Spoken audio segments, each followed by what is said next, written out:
তারপরে আপনি দেশে আসলেন কিভাবে? আমি দাবি ছাড়ে দিলাম যে আমি বেতন নেব না, আমি কিয়ামতের দিন যদি বেতন পায় থাকি কিয়ামতের দিন নেবো, ওইভাবে ছাড়ে দিয়ে চলে আসছি। যখন না করছি তারও 2 মাস পরে আমারে পাঠাইছে, বেতন নিব না করার পরে 2 মাস পরে আমারে পাঠাইছে বাংলাদেশে। আমার এই কথাটা বলছে অমুক ছেলের সাথে, হয়তো বা অমুক ছেলে আমার সাথে জোর করে শরীরে হাত দিচ্ছে, এটাও বলতে পারিনি। মা যদি সব থেকে ভালো বন্ধু হয়, মায়ের কাছে কিন্তু এই কথাগুলো বলা যায়। তারপরের থেকে আমি ওখান থেকে মনে করেন যে এতটা রং হয়ে গেলাম বাবা মার চোখে, যে মনে হয় আমরা দুজনই কোনো বুদ্ধি করে এটা করছি। আমার আম্মারে খাইতে নিতে আমি যখন মানে মুডটা ভালো থাকতো, ইয়াকি ফাজলাম করতো, হাসতো, আমি আম্মারে বলতাম যে আম্মা আসলে আমার সাথে কোনো কিছু হয়নি। ওই কথাটা বললে আমার আম্মা জানি কালো হয়ে যাইতো, তার মুখটা অন্ধকার করে ফেলতো। আমার আপা, বড় আপা আমার জুতা দিয়ে পিটাইতো প্রায় সময় ওই কথাটা উঠাইলে, যে আমি চাইতেছি তাদের কাছে সলিড হতে যে আমি আসলে কিছু করিনি। কিছু গল্প অবিশ্বাস্য হলেও সত্য। দুপুরে বাসায় দেখতাম খাবার কিছু নাই, ফ্রিজের ভিতরে বরফ থাকতো, বরফ আমি কামড়ায় খাইতাম। কিছু জীবন কাহিনী কষ্টের চেয়েও বেশি কিছু। তুমি যখন বড় হবা, বাবাকে সামনে পেলে তুমি কি বলবা? আমাদের ছেড়ে উনি চলে গেল কেন? কিছু প্রশ্নের কোনো উত্তর নেই। সবকিছু ছেড়ে তোমার জন্য চলে আসছি, জাত কুল ধর্ম। কিছু গল্প সব ভালোবাসার গল্পকেই হার মানায়। আমার মাঝে মাঝে মনে হয় আমি সুইসাইড করে ফেলে, আমি হেরে যাচ্ছি। কিছু গল্প সমাজের বিবেককে নাড়াতে পারে। জীবনের গল্পে কান পাতুন। মোর্শেদা, বয়স কত? ডিস্ট্রিক্ট দিনাজপুর। বয়স? বয়স 33-34 হবে, সঠিক আচ্ছা, আমিও বলতে ঠিক পারি আছে, না। সমস্যা নাই। কোথায় থাকছেন আপনি এখন? বর্তমানে আমি যাযাবর, আমার কোনো জায়গা নাই ভাই। আমি সবার আগে আপনাকে একটা সালাম দিতে চাই। আসসালামু আলাইকুম ওয়ালাইকুম ভাইয়া, আসসালাম ওয়া রাহমাতুল্লাহ। আপনি আপনার লিসেনারদের জন্য আসসালামু আলাইকুম। যাযাবর বলতে মানে আপনি আমাকে একটু বলেন, কালকে আপনি কোথায় ছিলেন? এর আগে সৌদিতে ছিলাম। কালকে কোথায় ছিলেন? গতকাল ছিলাম আমার মতোই, যে ভেক্টিমে খালা ছিল ওখানে, ওনার বাড়ি আছে এখানে আপনার এই কেরানীগঞ্জে। আচ্ছা, তো ওনার সাথে। তার মানে আপনি এই অনুষ্ঠান শেষে কোথায় গিয়ে থাকবেন সেটার কোনো নিশ্চয়তা নাই? না। আচ্ছা, ঠিক আছে। এবং রাত্রে যাওয়ার মতো ওখানে কোনো মানে রাত্রে ওনার কাছে যাওয়া যাবে না। আপনার তো একটা মেয়ে সাথে করে নিয়ে এসেছেন, আমি দেখলাম যে জি, মেয়ের বয়স কত? মেয়েটাকে দেখান, মেয়ে নিয়ে আমি বেশি অসহায় আছি। মেয়ের বয়স কত? মেয়ের বয়স 14 বছর, এই 3-4 মাস চলতেছে। ও 2004 সালের 1 তারিখ হয়েছে, জানুয়ারির। চলেন আমরা পুরো গল্পটা একটু শুনি আপনার মুখ থেকে, তারপরে বুঝতে পারবো যে আসলে ঘটনাগুলো কি ঘটেছে। ছোটবেলা থেকে যেখান থেকে বলতে ইচ্ছে করে আপনার। জি ভাইয়া, আমি ছোটবেলা থেকে জাস্ট আমার বুদ্ধি যেখান থেকে হয়েছে, আমি যতটুকু স্মরণ আছে আমার, আমি মোটামুটি ভালো ফ্যামিলির মেয়ে। আমার আব্বা যুদ্ধের আগে নাকি ইন্টার পাস করছেন, কিন্তু আচ্ছা। লেখাপড়া থাকলে কি হবে, ওনার জ্ঞান সঠিক ছিল না বা আজও নেই। আর আমার বিয়ের পর নাকি বাচ্চা হইতো না, তার সন্তান ছিল না বলে গ্রামের মানুষ ধরেন যারা দোকানপাট করতো বা ব্যবসা বাণিজ্যের কাজে যাইতো, তার ওয়াইফরা আসে আমার আম্মারে বলতো যে তুই এখন বাইরে বের হোস না, তোরে দেখলে হয়তো সাত নষ্ট হবে, এরকম একটা গ্রামের ভাষায় বলতো। আমার আম্মা অনেক কান্দাকাটি করতো। এরপরে আমার বড় আপা হয়, আমার আম্মার বিয়ের 9 বছর নাকি 11 বছর পরে আমার বড় আপা হয়েছিল। তারপরে আমি আমার আব্বা হয়তো এত বছর পরে সন্তান হলো, যে একটা আগ্রহ বা একটা এই সন্তান মানুষ করার মতো তার আল্লাহ পাক অনেক ধন সম্পত্তি ছিল। আমার দাদার দেওয়া সম্পত্তি তার 16-17 বিঘা সম্পত্তি ছিল। আমার বাবার। তার মানে ঘরে বসে মোটামুটি খেতেন?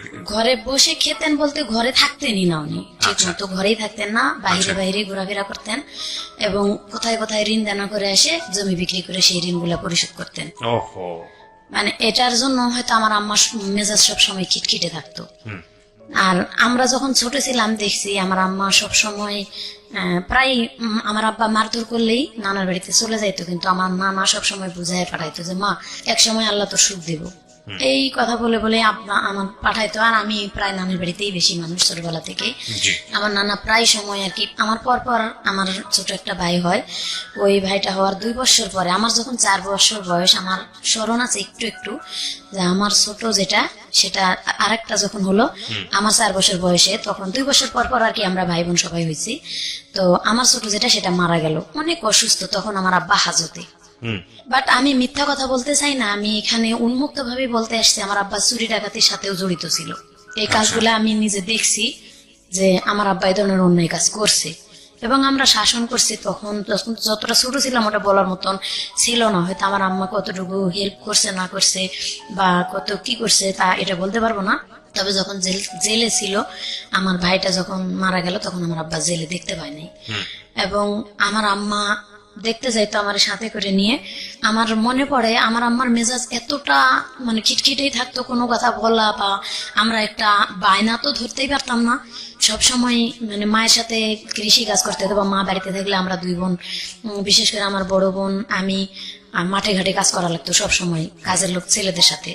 সবসময় কাজের লোক আমাদের বাড়িতে থাকতো, এই 3 মাস বা 5 মাসের বা 1 বছরের এরকম 3টা-4টা করে কাজের লোক আমাদের বাড়িতে থাকতো। আমার আম্মা আর কি বুঝাই দিত এটা এইভাবে।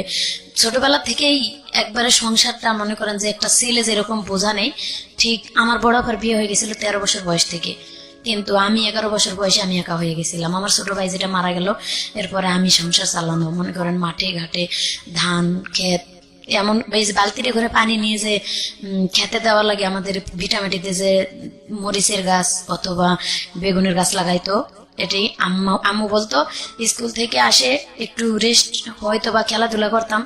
তখন তো ছোটবেলা ছিল, বুদ্ধি ছিল না তেমন, খেলাধুলায় বেশি একটা মন ছিল। আম্মা এটা দেখতে পারতো না, লাঠি দিয়ে পিটায় সবসময় নিয়ে আসতো, সবসময় মারধর। মানে ওই সময়টা একটা মেজাজ থাকে অন্যরকম, ওই সময়ের মেজাজটা যেরকম করবো সেরকমই কিন্তু আমরা মানুষগুলো হতে পারতাম। হয়তোবা আব্বা হেল্প করতে পারে নাই, আমার ব্রেনও সেরকম ছিল না যতটা আমরা চালাইতে পারি। এরপরে তো মার ব্যাপারটা আমরা সবসময় মারধরের উপর থাকতাম আর কি, সবসময় খিটখিটে মেজাজ থাকতো। আম্মা গরু ছাগল চড়াইতাম, গরুর দুধ বিক্রি করতাম, এভাবে ছোট ভাই বোনদেরকে আর কি মানুষ করছি। বিশেষ করে বোঝাটা আমার উপর চাপ পড়ছিল আমার বোনের বিয়ের পরে। আস্তে আস্তে সংসারের অবস্থা খারাপ হতে থাকলো।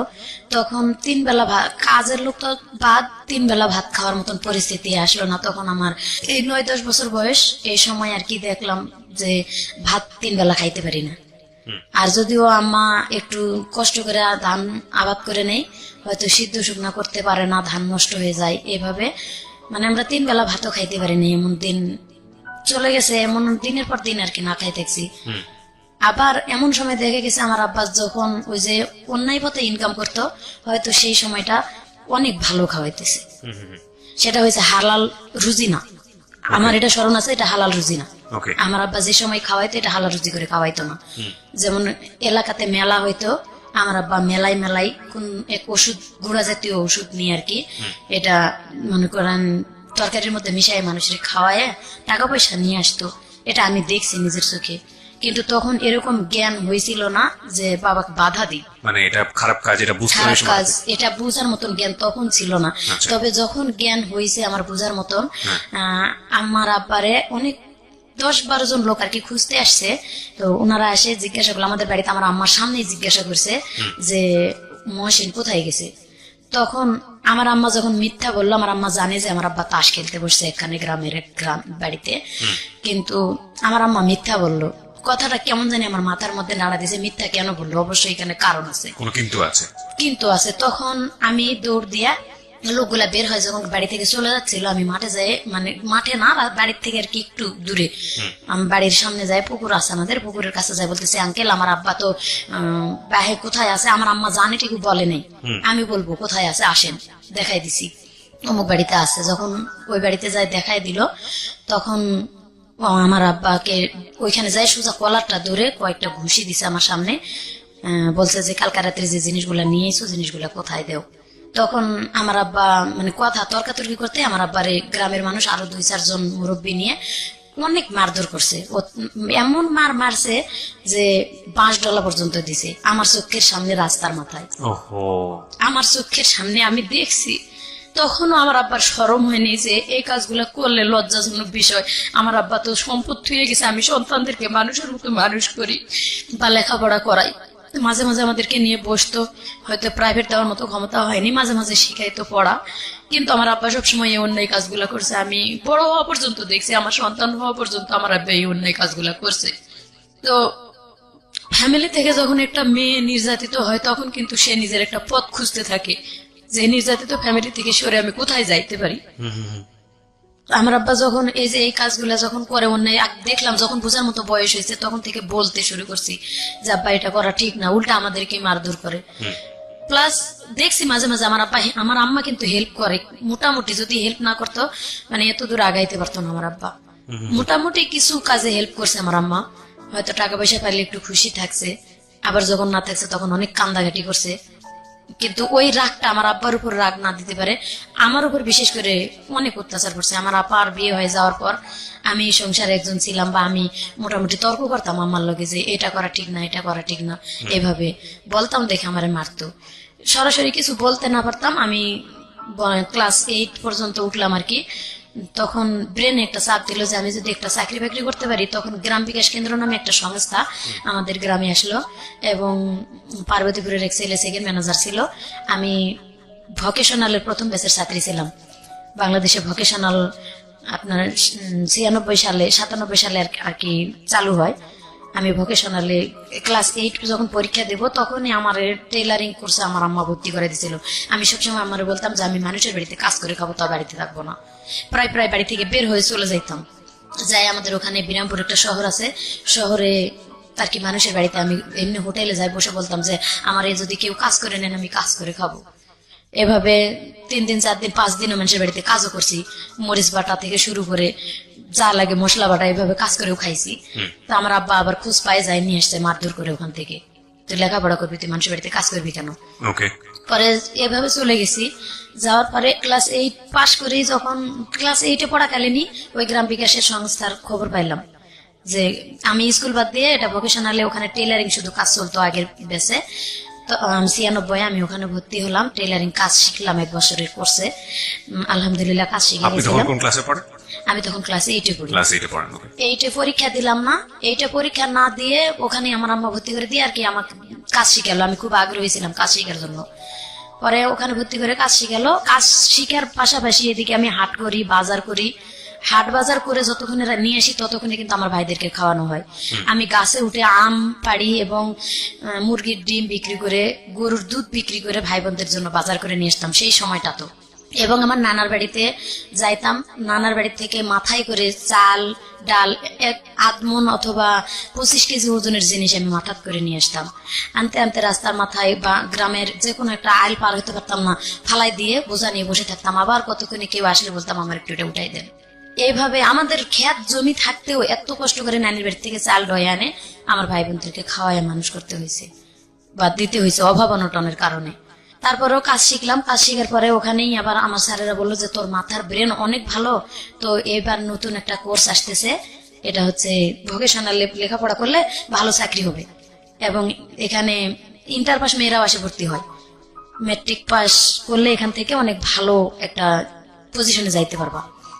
আমার আম্মাকে যাই বললাম যে আম্মা স্যারেরা তো এরকম করে বলছে যে এখানে ভোকেশনালে ভর্তি হলে নাকি সার্টিফিকেটের অনেক মূল্য। তো আম্মু বলতেছে যে ঠিক আছে, তুমি তো এইটা পরীক্ষা দিলা না। আমি আবার স্যারদের কাছে গেলাম এইটা সার্টিফিকেট নিতে, আমার সার্টিফিকেট দিল না, যার কারণে আমার আপার নামে সার্টিফিকেট উঠাই দিল, মাজেদা নামে। ওই আমার আপার নামে সার্টিফিকেট নিয়ে এসে আবার ভর্তি হলাম সেখানে। তো আমি স্যারদের সাথে পরামর্শ করলাম যে এটা যে আমার আপার নামে সমস্যা হবে না, বলছে না কোনো সমস্যা হবে না, তুমি করো। তো ওখানে লেখাপড়া করতে থাকলাম। লেখাপড়া করতে করতে আমাদের গ্রামে একটা সংস্থা নিয়ে আসলাম, গ্রাম বিকাশ কেন্দ্র। ওই গ্রাম বিকাশ কেন্দ্রের যিনি সেকেন্ড অফিসার ছিল উনি আবার জীবন বীমাতে যায় চাকরি নিল। তা আমি গ্রামে একটা সমিতি বানালাম, 5 টাকা করে সবাই সঞ্চয় দিত 7 দিনে, এবং যারা 3 মাস সঞ্চয় চালাবে ঠিক মতো তাদেরকে একটা করে ঋণ দেওয়া হবে আর কি এনজিও থেকে, তাদের গ্রামের উন্নয়নের জন্য। তো এটা ভর্তি হয়ে অনেকে টাকা উঠাইলো, আর আমি উঠাইলাম না। আমি লেখাপড়া এদিকে চালাচ্ছি, 7 দিন পর সঞ্চয় আমার নামে একটা জমা দিচ্ছি। এভাবে দিতে দিতে উনি বললো কি যে তুমি মোটামুটি মাথার ব্রেন আছে, তুমি কি চাকরি করবা? আমি জীবন বীমাতে জয়েন করতেছি বিকাশ থেকে বের হয়ে। তো আমি বললাম যে ঠিক আছে, চাকরি যদি করতে পারি আলহামদুলিল্লাহ, আমি চাকরি করতে চাই, কিছু একটা করতে চাই, এই ফ্যামিলিটার থেকে বের হয়। তখন বললো কি যে তোমাকে ইন্টারভিউ দিতে যেতে হবে জীবন বীমা ভবন রংপুরে। তো আমি আমার আম্মাকে না বলেই চলে গেছিলাম, বললে তো যাইতে দিবে না আমি জানি। আমার ব্রেনে কাজ করতেছিল যে আমি একটা চাকরি হলে আসে সুসংবাদ দেবো যে আমার চাকরি হয়েছে। তো আমি ইন্টারভিউ দিতে চলে গেছিলাম, এবং যার সাথে চলে গেছিলাম উনি হয়তো আমাকে লাইক করতো। আমার কাছে এগুলো বলছিল যে ও লেখাপড়া যত করতে চাই চাষি আপনারা করান, আমি লেখাপড়া করাবো, বা আমি হয়তো একসময় বিয়ে শাদী করবো। এটা আমাকে বলে নাই, আমার আম্মারে বলতেছিল হয়তো। তো আমারে বলছে তুমি যদি চাকরি করো আমি তোমার একটা চাকরি দেবো সেখানে, এবং ওখান থেকে তুমি রংপুর টেকনিক্যাল কলেজে লেখাপড়া করতে পারবা এখানে এসএসসি পরীক্ষা দেওয়ার পরে। তো আমি গেলাম ইন্টারভিউ দিতে ওনার খালাতো বোনের বাসায়। আমার রাখে ইন্টারভিউ দেওয়ালো, পরীক্ষা দেওয়ালো। পরীক্ষা দিয়ে আমি ওখান থেকে মানে পাস হয়েছি, রেজাল্ট ভালো দিছে যে এখান থেকে তুমি চাকরি করতে পারবা, তোমার মাঠকর্মী হিসেবে তোমার চাকরি দেওয়া হবে।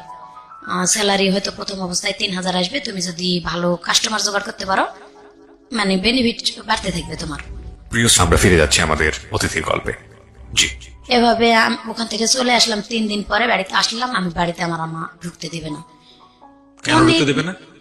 মানে আমি কেন গেলাম না বলে কেন গেলাম, হয়তো খারাপ কিছু করতে চলে গেছি। আচ্ছা আচ্ছা, এমন তখন কি মার, আপনি ক্লাস 8 আমি ক্লাস 8 এর শেষের দিকে আর কি শেষের এটা। দিকে? আচ্ছা, এমন মারছে আমার, অনেক মারছে আমার মা ওই সময়টাতে।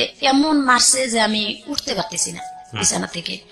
এরকম আমার আব্বা এবং আম্মা দুজনে মিলেই মারছে যে তুই গেলি কেন, আমার আর স্কুল বন্ধ, লেখাপড়া বন্ধ, কিচ্ছু করতেই দিবে না।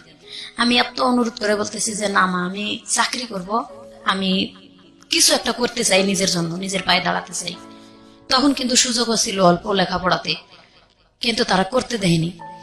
ওখান থেকে আমি যখন 15 দিন বসে থাকলাম, স্কুল থেকে আমাদের স্কুলের দপ্তরিকে পাঠানো হলো যে কেন স্কুলে আসতেছে না ভালো ছাত্রী। আর ওখানে মাত্র 33 জন ছাত্রছাত্রী ছিলাম, 20 জন মেয়ে এবং 13 জন ছেলে, এটা বাছাই করা।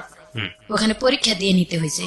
পরে স্যারেরা যখন লোক পাঠালো তখন বললো যে হ্যাঁ লেখাপড়া করতে পারবে, এখানে শর্ত আছে, ও কোথাও যাইতে পারবে না, কিচ্ছু না। তখন স্যারেরা আমার বললো যে না, ও তো ভালো মেয়ে, অনেক ছোট্ট মেয়ে, আমার মতো ছোট কেউ ছিল না ওখানে। অনেক ইন্টার পাসের মেয়েরা ছিল এবং বিবাহিত মহিলারা ভর্তি হয়েছিল ওখানে, ম্যাট্রিক পাস করার পর।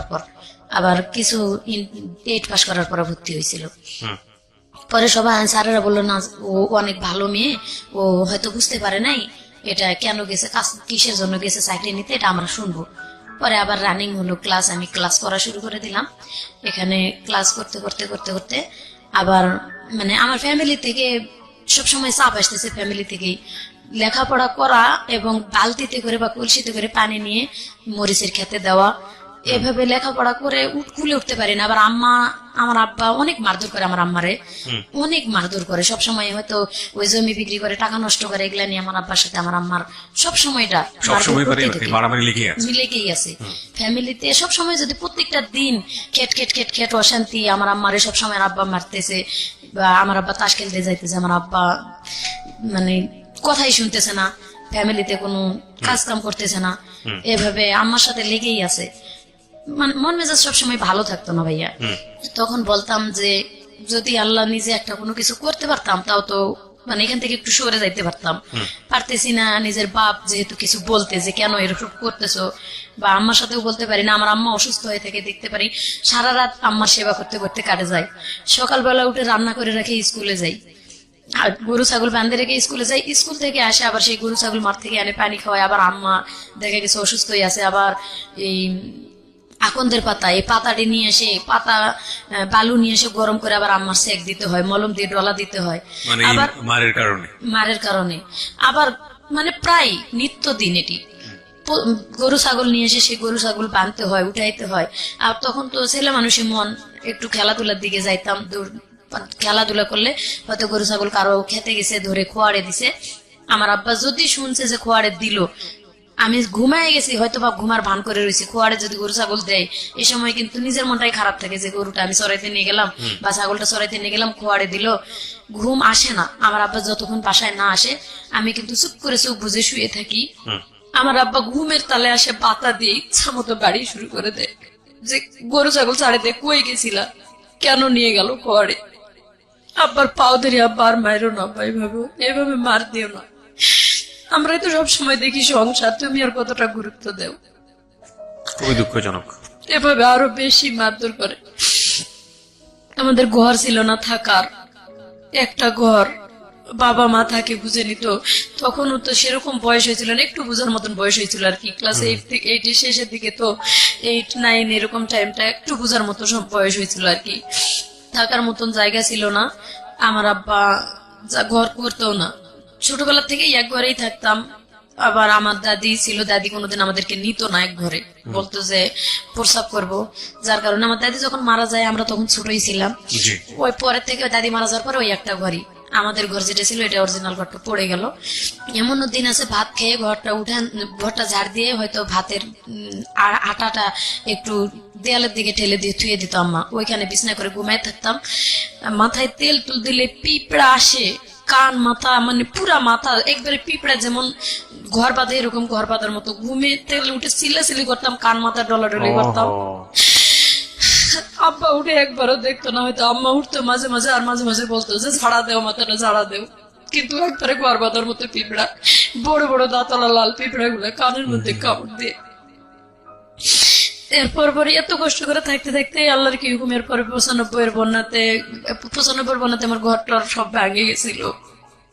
তখন আমি স্কুল থেকে আসে বালি প্লেটে করে পুকুর থেকে পানি উঠাতাম বা এই কাদা উঠাতাম ডুব দিয়ে দিয়ে, উঠে এই কাদাটি 5 দিন 7 দিন শুকায় আবার ওই কাদা মাথায় করে ঢোয়ে নিয়ে এসে আমার কইছি, আম্মা তুমি বাদ দাও, আমি মাটি উঠে দিয়ে এভাবে ঘর করবো, আমরা ঘর না হলে থাকতে পারবো না।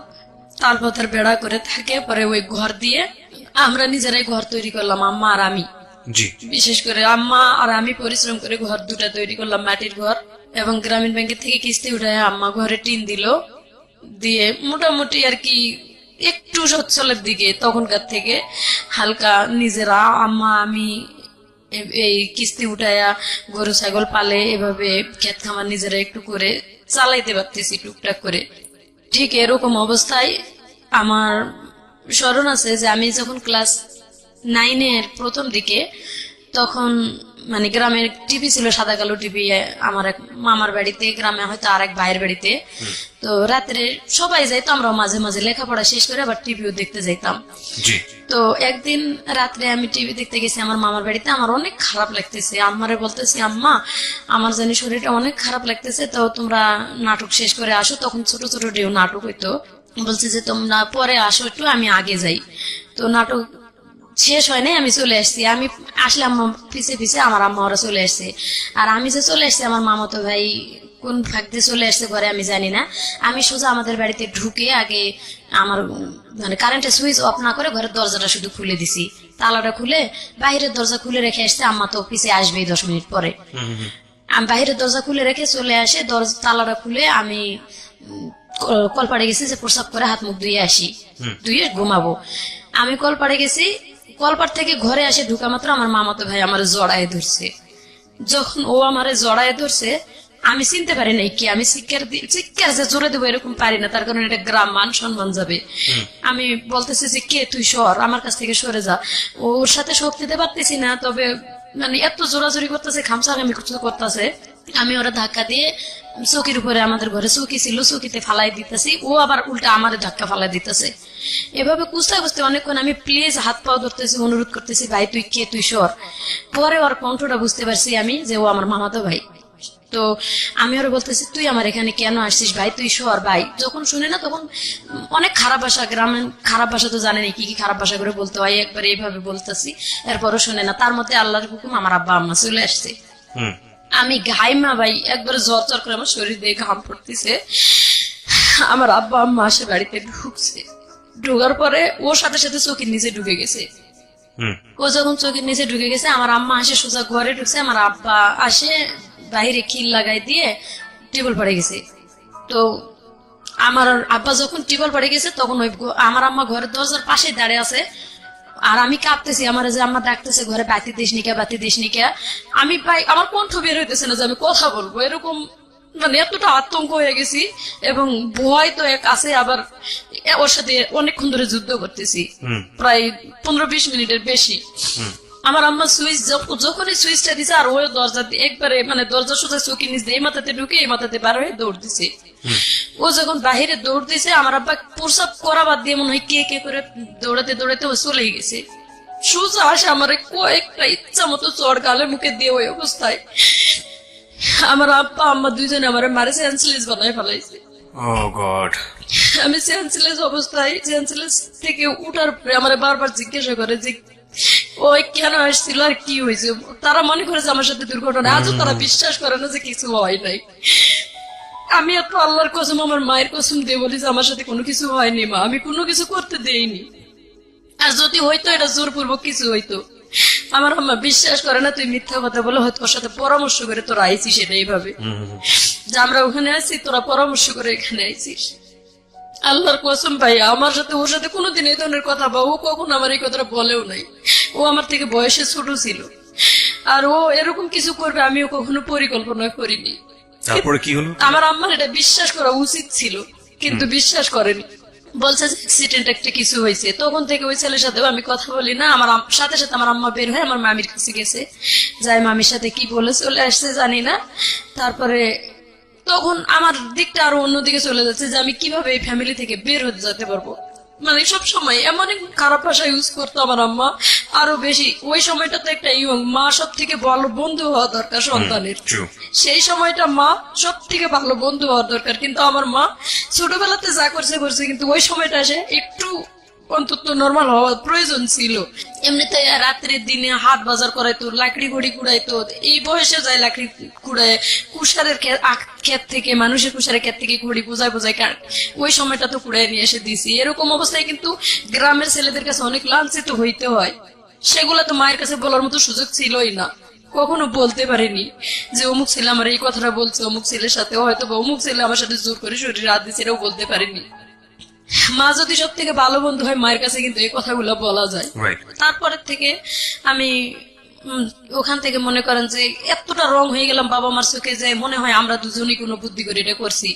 আমার আম্মারে খাইতে নিতে আমি যখন মানে মুডটা ভালো থাকতো, ইয়াকি ফাজলাম করতে, হাসতো, আমি আম্মারে বলতাম যে আম্মা আসলে আমার সাথে কোনো কিছু হয়নি। ওই কথাটা বললে আমার আম্মা জানি কালো হয়ে যেত, তার মুখটা অন্ধকার করে ফেলতো। আমার আপা, বড় আপা আমার জুতা দিয়ে পিটাইতো প্রায় সময় ওই কথাটা উঠাইলে, যে আমি চাইতেছি তাদের কাছে সলিড হতে যে আমি আসলে কিছু করিনি। প্রিয় শ্রোতা, আমরা ফিরে যাচ্ছি আমাদের অতিথির গল্পে। জি, যখন না পারছি তখন মানে আমি আমার ক্লাসমেট ছিল স্বামী একটা নাম, বান্ধবীর সাথে মোটামুটি শেয়ার করতাম যে ফ্যামিলি থেকে মেয়েরা যদি লাঞ্ছিত হয় তারা কোথায় যায় দাঁড়াইব। ও যখন বলতো ওর বাবা মা এটা দেয় সেটা দেয় বা তাদেরকে এত সাপোর্ট করে, তখন নিজের মনটা যেন ভরে উঠতো শুনে যে ওর বাবা দিনমজুরি কাজ করে এবং সুন্দর একটা বাড়ির উঠান।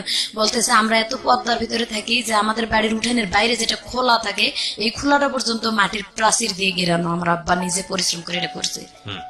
তো তখন নিজেকে মানে কেমন জানি অনেক ছোট মনে হইতো যে এত আমার দাদা এত সম্পদ রেখে গেছে এবং আমার আব্বাকে যতটুকু সাধ্য লেখাপড়াও করাইছে, আমার দাদা মারা যাওয়ার পরও লেখাপড়া করছে। তো তাতে লাভটা কি হলো? আর ওরা রাজমিস্ত্রি কাজ করে বা কাঠমিস্ত্রি কাজ করে এত সুন্দর করে এই মেয়েগুলোকে মানুষ করছে। আমার আম্মার সাথে করে নিয়ে তাদের বাসায় নিয়েও গেছি ঢাকা। তারা বিরামপুরে রুম ভাড়া নিয়ে থাকতো। মাঝে মাঝে আমি মাঝে মানে মন চাইতো না বাড়ি যাইতাম, আজকে বাড়িতে গেলে না জানি কি দুর্দশা আছে। প্রায় স্বামীর সাথেই থাকতাম, স্বামীদের বাসায় ঘুমাইতাম বা ওখানেই খাওয়া দাওয়া করে স্কুল করতাম।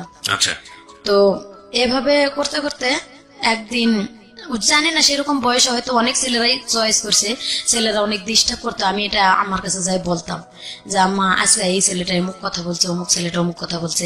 মাঝে মাঝে আমি ছেলেদের উপর রাগ করতাম বা জুতা দিয়ে পিটাম, ওই ধরনের কথা বলতাম। তো ছেলেরা চটে গিয়ে আবার আমাদের বাড়ির গ্রামের লোকের কাছেও বলতো এটা কার মেয়ে এত সাহস। মোটামুটি সাহস ছিল ভাইয়া ছোটবেলা থেকেই আমার। তো আমার আম্মা বলতো যে তুই মেয়ে মানুষের ছেলেদের সাথে এরকম করে কথা বলিস কেন? তো আমি কি করব, তারা রং কথা বলে আমার পিছে পিছে, আমি কি আর কোনো মেয়ে পাই না, খালি তোর সাথে এরকম করে সবাই। যদি কোনো কথাই শেয়ার করতে যাইতাম ওই আগের অতীতটা আম্মা টেনে আনতো, মানে ঘুরে ফিরে ওই জায়গাটা এসে দাঁড়াইতো। যে কোনো কথার দিক দিয়ে আর কি ওটাই ঘুরে ফিরে। তো ওই যে বললাম যে ক্লাস 10-এ যখন আমার বিবাহিত মহিলারা মিলে একসাথে লেখাপড়া করতে থাকলাম, তো একদিন স্কুলে গেছি, আমার আম্মা বলতেছে আমার শরীরটা প্রচুর ব্যথা করতেছে, পারলে একটু হসপিটাল থেকে সরকারি ট্যাবলেট আর কি আনে দেওয়ার জন্য। ওষুধ কেনার মতন টাকা তখন ছিল না। বলতেছে যে পারলে হসপিটাল থেকে আমার একটু ওষুধ এনে দিস। তা আমি বললাম যে ঠিক আছে আমি যাবো। গেছি স্কুলে, এমন বৃষ্টি আসছে, অনেক বৃষ্টি। আর আমি সকালবেলা বাসাতে বের হয়েছি, পরেতেই হালকা হালকা বৃষ্টি হইতেছিল। আর আমি যখন বাসাতে বের হয়েছি তখন পাশের গ্রামে আমাদের বাড়ি পার হয়ে মানে নদী পার হয়ে যাওয়া লাগে স্কুলে। তো আমি যখন নৌকা পার হয়ে গেছি তখন একটা ছেলে, ওই আমি আমার হাতে ছাতা আছে এবং ওই গ্রামের ছেলেটা, আমি এখন নাম বলতেছি, ছেলেটার নাম আলম ছিল, কিন্তু তখন আমি জানতাম না। ছেলেটা আমার সামনে এসে দাঁড়িয়ে বলতেছে যে মোটামুটি হ্যান্ডসাম ছেলেটা ছিল, আসে বলতেছে আপু আপনার বাড়ি কোন জায়গা? তো আমি বললাম যে অমুক গ্রামে। আপনার আব্বার নাম কি, আপনার নাম কি? আমি একটু রাগ হলাম যে একটু এমনি বৃষ্টি পড়তেছে আর আপনি এত কিছু জিজ্ঞাসা করার দরকারটা কি? আপনার গ্রামে আমার খালার বাড়ি অমুক, আমার খালা লাগে যাই জিগায়। এভাবে বলে আমি তার সাথে আর কোনো কথা বলিনি। ছেলেটা আমার পিছিয়ে পিছিয়ে হাঁটতেছে, সামনে যাই রিক্সা পাইছি, তো রিক্সায় উঠছে। ছেলেটা বলতেছে আমি উঠবো, এক রিক্সায় গেলে সমস্যা কি? আমি কই না, আপনি রিক্সায় যাইতে পারবেন না। বলতেই আমার আব্বার বন্ধু যে ক্লোজ সবসময় রানিং মেম্বারই করে, আমার আব্বা ওনার হয়ে কাজ করে। উনি আর কি মূর্খ মানুষ ছিল, তবে মেম্বার, ওনার কাজগুলো আমার আব্বা করে দিত। তো উনি যাই দেখতেছে ছেলেটা আমার সাথে কথা বলতেছে আর কি, রিক্সায় উঠবে এরকম কিছু কথা। তো আমি ওই ছেলেটারে ডাইরেক্ট বলে দিলাম যে না, আপনি কেন রিক্সায় উঠবেন? তো চাচা আসতে আমি বলছি চাচা আপনি উঠবেন নাকি, আসেন। আমার আব্বা যেহেতু বন্ধু আর সবসময় আমাদের বাড়িতে উঠা বসে, আমি ওনার মেয়ের মতো। বললাম চাচা আসেন, উঠেন, বসেন। তো চাচা এসে উঠলো আমার রিক্সায়, বসে চাচার সাথে আমি গেলাম স্কুলে। স্কুলে যাই, সেদিন ক্লাস হলো না। তখন মানে সিনেমা হলে ছবি লাগাইছে আসামি বধূ। তো সব মহিলারা, বিবাহিত মহিলারা কি, যে টিচার ছিল টেইলারিং টিচার, উনি সবার সাথে ফাজলামো করতেছে, আজকে তো ক্লাস হবে না, তো তোমরা সবাই এক কাজ করো, মানে উনি জানি আমাদের সাথে বলছে তোমরা সবাই মিলে আসামি বধূ ছবি দেখে আসো, সিনেমা দেখতে যাও। তো যারা যারা বাড়ির পাশে বাড়ি ছিল, হিন্দু বৌদি যারা ছিল বা মুসলমানও ছিল, বলতেছে ঠিক আছে এটা তো একসাথে হলে ভালোই হয়, হালকা হালকা বৃষ্টিও আছে। তা আমারে পিচ্ছি বলে ডাকতো সবাই, বলতেছে পিচ্ছি তুই কি যাবি? তো কেমন জানি মনটা আনন্দ হয়ে উঠলো, ঠিক আছে সবার সাথে গেলে মনে হয় একটু ভালোই হয়। মনটা আরো বাড়ি থেকে মন খারাপ করে এসছে অনেক, সকালবেলায় ও হয়তো আব্বা আম্মা একটু রাগারাগি দেখে আসছি, মন খারাপ। আমি চলে গেছি তাদের সাথে। আমি কই আমার কাছে তো টাকা নাই বৌদি।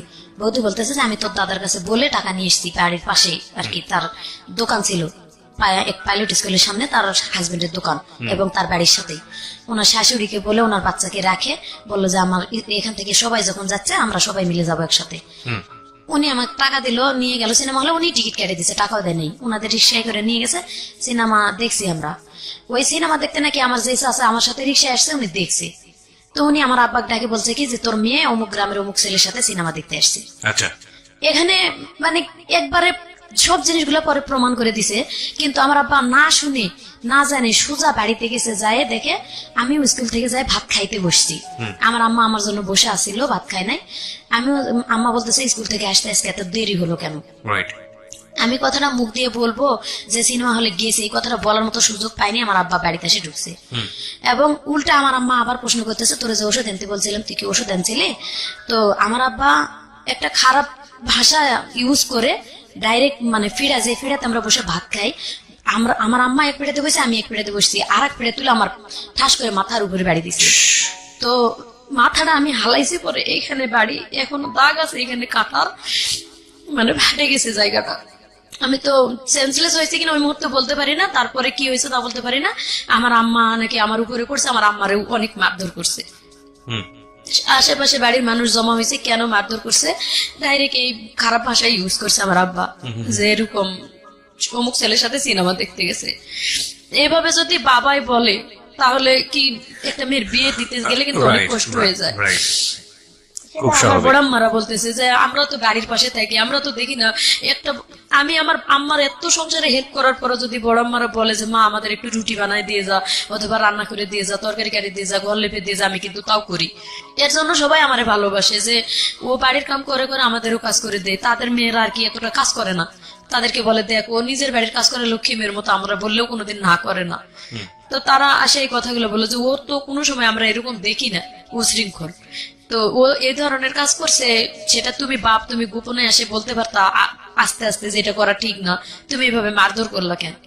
এরপরে আমি লজ্জায় গলায় ফাঁস নিতে গেছি, ভোরবেলার দিকে জ্ঞান ফিরছে আর কি। আমি জ্ঞান ফিরে দেখি আমি শুয়ে আছি একা, আমি ওড়না পেছে আর কি গলায় ফাঁস নিতে গেছি। যে এভাবে ছোটবেলাতে তো অত্যাচারে মানুষ হইতেছি, আবার এখন উপযুক্ত হয়েছি, যদি ফ্যামিলিতে অত্যাচারিত হয় এভাবে কোন ভালো ঘরে বিয়ে হবে? আমাদের তো ভালো ঘরে বিয়ে হওয়ার কোনো সম্ভাবনাই নাই। যার কারণে আমি গলায় ফাঁস নিয়ে মরতে গেছি। আমার আব্বাই দেখছে, আবার কেমনে ঘুমেতেছে এত পাইছে। আমি আর এক ঘরে থাকি, ঘরে মাঝখান দিয়ে দরজা, তো ওই দরজার মানে দরজা লাগানো ছিল না, দুইটা ঘর করছিলাম আম্মা আমি মিলে, কিন্তু দরজা ছিল না, টাকা পয়সা অভাবে বানাইতে পারিনি। তো ওই পাশের ঘরে আমি ছিলাম, আমার আব্বার দেখে আবার দৌড় দিয়ে ঘরে যায়, উন্নাটা খুশি আবারও মারছে আমার। তখন অনেক মারলো, মারার পর আবার স্কুল লেখাপড়া বন্ধ।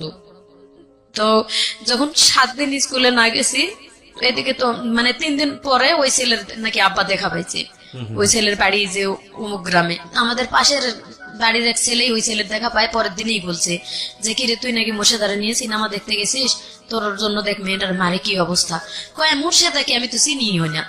তখন ওইভাবে যখন বলছে আমি চিনি না, কয় তুই চিনিস না অথচ তার এভাবে মারলো, তুই কি সিনেমা সত্যি সিনেমা দেখতে যাস নাই? কয় না আমি সিনেমা দেখতে যাই নাই। তো 3 দিনের দিন ছেলেটা নিজে আব্বার সাথে দেখা হয়, আব্বারে বলে বলতেছে যে চাচা আপনি বলে আমার জন্য আপনার মেয়ের তো দুর্নাম হবে, আমারও দুর্নাম হবে এলাকা। আপনি কি যাচাই করছিলেন যে কোথায় গেছিল আপনার মেয়ে, কেন গেছিল, কার সাথে গেছিল? আমার আব্বা বলে কথা বলে না, বলতেছে যে কোনো ঘটনা না, আপনার মেয়ে নদী পার হয় আমার আমি জিজ্ঞাসা করছি আপনার নাম কি, আবু নাম কি, বাবার নাম কি? তো আপনার মেয়ে আমার নামই বলেনি, আমি জান মুখে আপনার মেয়ের নাম মুর্শিদা। তখন আব্বা বাড়িতে এসে ভাত খাইতে বসে কাঁদতেছে আর কি, লজ্জায় নিজের মাথাটা উঁচু করে দেখাইতে পারতেছি না মেয়ের সামনে আমি এভাবে মেয়েরে মারলাম। রাইট। এটা নিজের থেকে আর কি অনুতপ্ত হইলো আমার আব্বা। কিন্তু আমি লজ্জায় আমার আব্বার সামনে আসিও নেই। কয়েকদিন মনে হয় না খাইছিলাম, আমি বলতে পারি না কয়েকদিন না খাইছিলাম।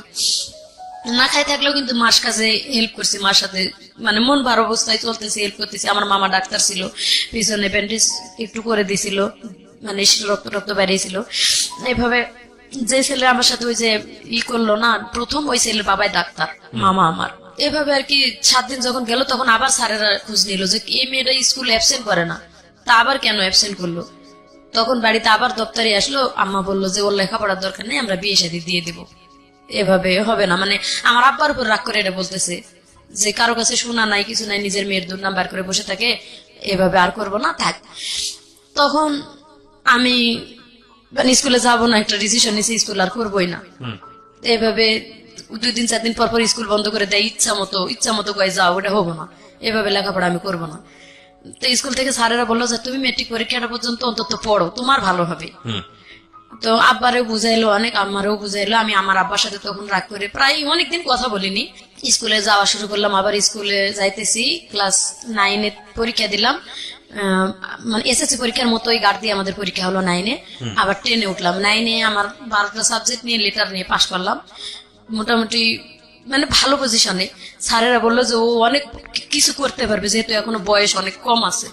আপনি আমার আব্বার এটাকে মিটিং করলো যে আপনি ওরে একটু হেল্প করেন, দেখবেন মেয়েটা অনেক উপরে উঠতে পারবে, অনেক কিছু করতে পারবে।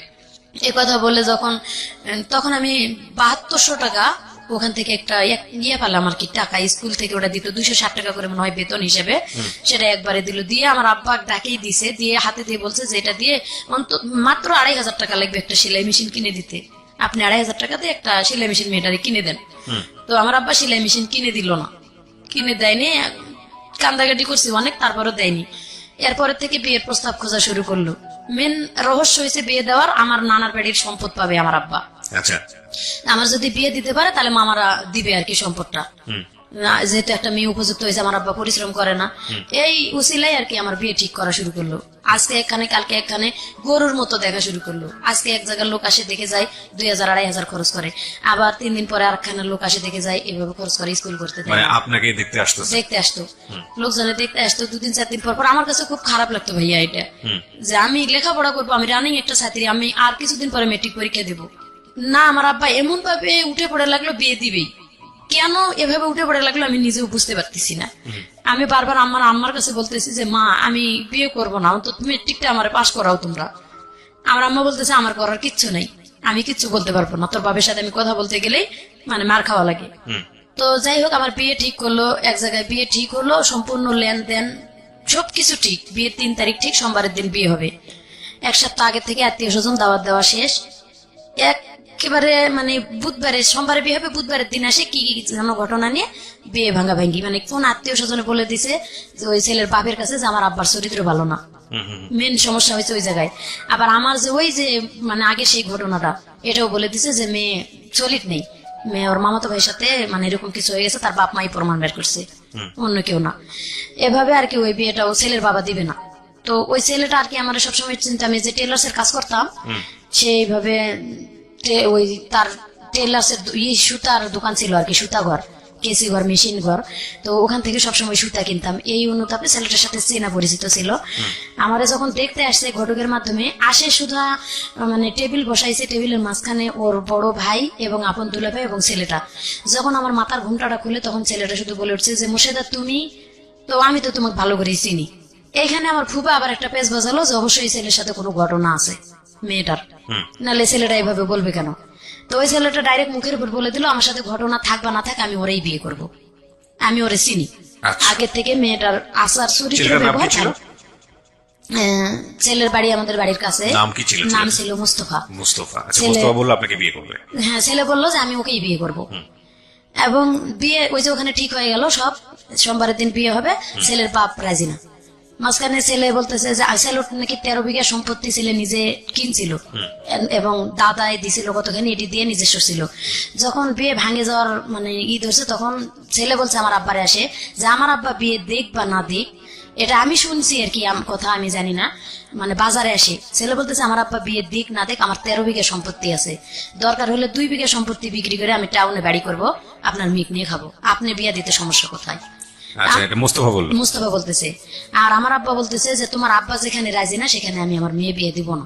আবার কি নিয়ে বিয়েটা ভাঙলো, কানের জিনিস দিতে হবে। ছেলের বাবা বলতেছে একজোড়া সাগরিকা দিতে হবে। সব বিয়ে ঠিক হওয়ার পরে আব্বা বলতেছে যে আগে যা লেনদেন ভাঙ্গাচুরা হয়েছে আমি সেলাই মেশিন দেবো এবং যৌতুক কত কি জানি না এসব নিয়ে কয়েছে আমি কানের জিনিস এভাবে দিব না। ছেলে করছে কি রাতের বেলা আমার আব্বার কাছে 3000 টাকা, তখনকার দিনে কিন্তু 6000 টাকা ভরি ছিল স্বর্ণ। তো আমার আব্বার হাতে রাতের বেলা অনেক রাত্রে যে ঘটকের বাসায় ঘুমিয়ে আসছিল আমার আব্বা, বিয়ে ভাঙ্গা ভাঙ্গির গন্ডগোলের পরও ছেলে 3000 টাকা নিয়ে এসে গোপনে আমার আব্বার হাতে দিয়ে বলতেছে যে আমি ওরে বিয়ে করব, আপনি এটা দিয়ে কালকে কানের জিনিস বানাই দিবেন, বলবেন আমি দিছি। আচ্ছা, আমার আব্বা বলছে এটা 2 দিন পরে প্রকাশ হলে আমার মেয়ের সাথে তুলনা দিবে তোমার আব্বা, এভাবে তো হবে না। এভাবে আর কি তাদের ভিতর কাটাকাটি হয়ে গেছে, বিয়ে আর ওখানে হলো না। সোমবারের দিন বিয়েটা ভেঙে গেল। বিশেষ করে আমার আব্বা গুরুত্ব দিলে কিন্তু বিয়েটা হইতো। জি। ওই ছেলে বলছে যে আমি করব, আমার আব্বা দিক বা না দিক, আমি আমার আত্মীয় স্বজন নিয়ে এসে বিয়ে করব এবং আমি 2 বিঘা জমি বিক্রি করে হলো বাড়ি করবো টাউনে, আমার নিজস্ব জমি আছে। আমার আব্বা অতটা গুরুত্ব দিল না, ওখানে দিবেই না, শেষ দিবে না। সোমবারের দিন বিয়ে আর হলো না, মানে আত্মীয় স্বজন আমার নানি মামিরা আসছিল আমাদের বাড়িতে, এরা ফেরত গেল। আমার আব্বা লজ্জায় আর মানুষকে মুখ দেখাইতে পারতেছে না। তো এখানে আমার কোনো দোষ ছিল না ভাই, আমি কি করব, আমি তো কোনো কিছুই করি নাই। রাইট, বাবাই তো বিয়ে ভেঙে দিয়েছে। অথচ আমার আব্বাই বলতেছে তুই কলঙ্কিনী, তুই গলায় ফাঁস নিয়ে মরতে পারিস না। তো এই কথার জন্য আমি আর কিছু বলি না, শুধু বলি যে বিয়েটা ভেঙে গেছে এতে আমি খুশি, হোক বা না হোক আমি পরীক্ষা দিতে পারতেছি সামনে, নিজের পায়ে নিজে দাঁড়াইতে তখন পারবো। আপনি কিসে পড়েন? ইন্টারে? না, ইন্টার পড়ি না, আমি তখন 10-এ পড়ি। আচ্ছা, বলতেছি যে আমি ম্যাট্রিক পরীক্ষাটা তো দিতে পারবো সামনে, বিয়েটা হলো না। মানে আমার বাবা যেভাবে আমার মায়ের অত্যাচার করছে, একটা শিক্ষিত লোক হয়ে আমি মানে হাজবেন্ড হলে যে এরকম অত্যাচারই করে, এটাই আমার মাথায় সবসময় খেলতো। আমি কখনোই পরিকল্পনা করিনি যে বিয়ে হলে আসলে সুখী হতে পারবো। তো সেটাই হয়েছে আমার জীবনে।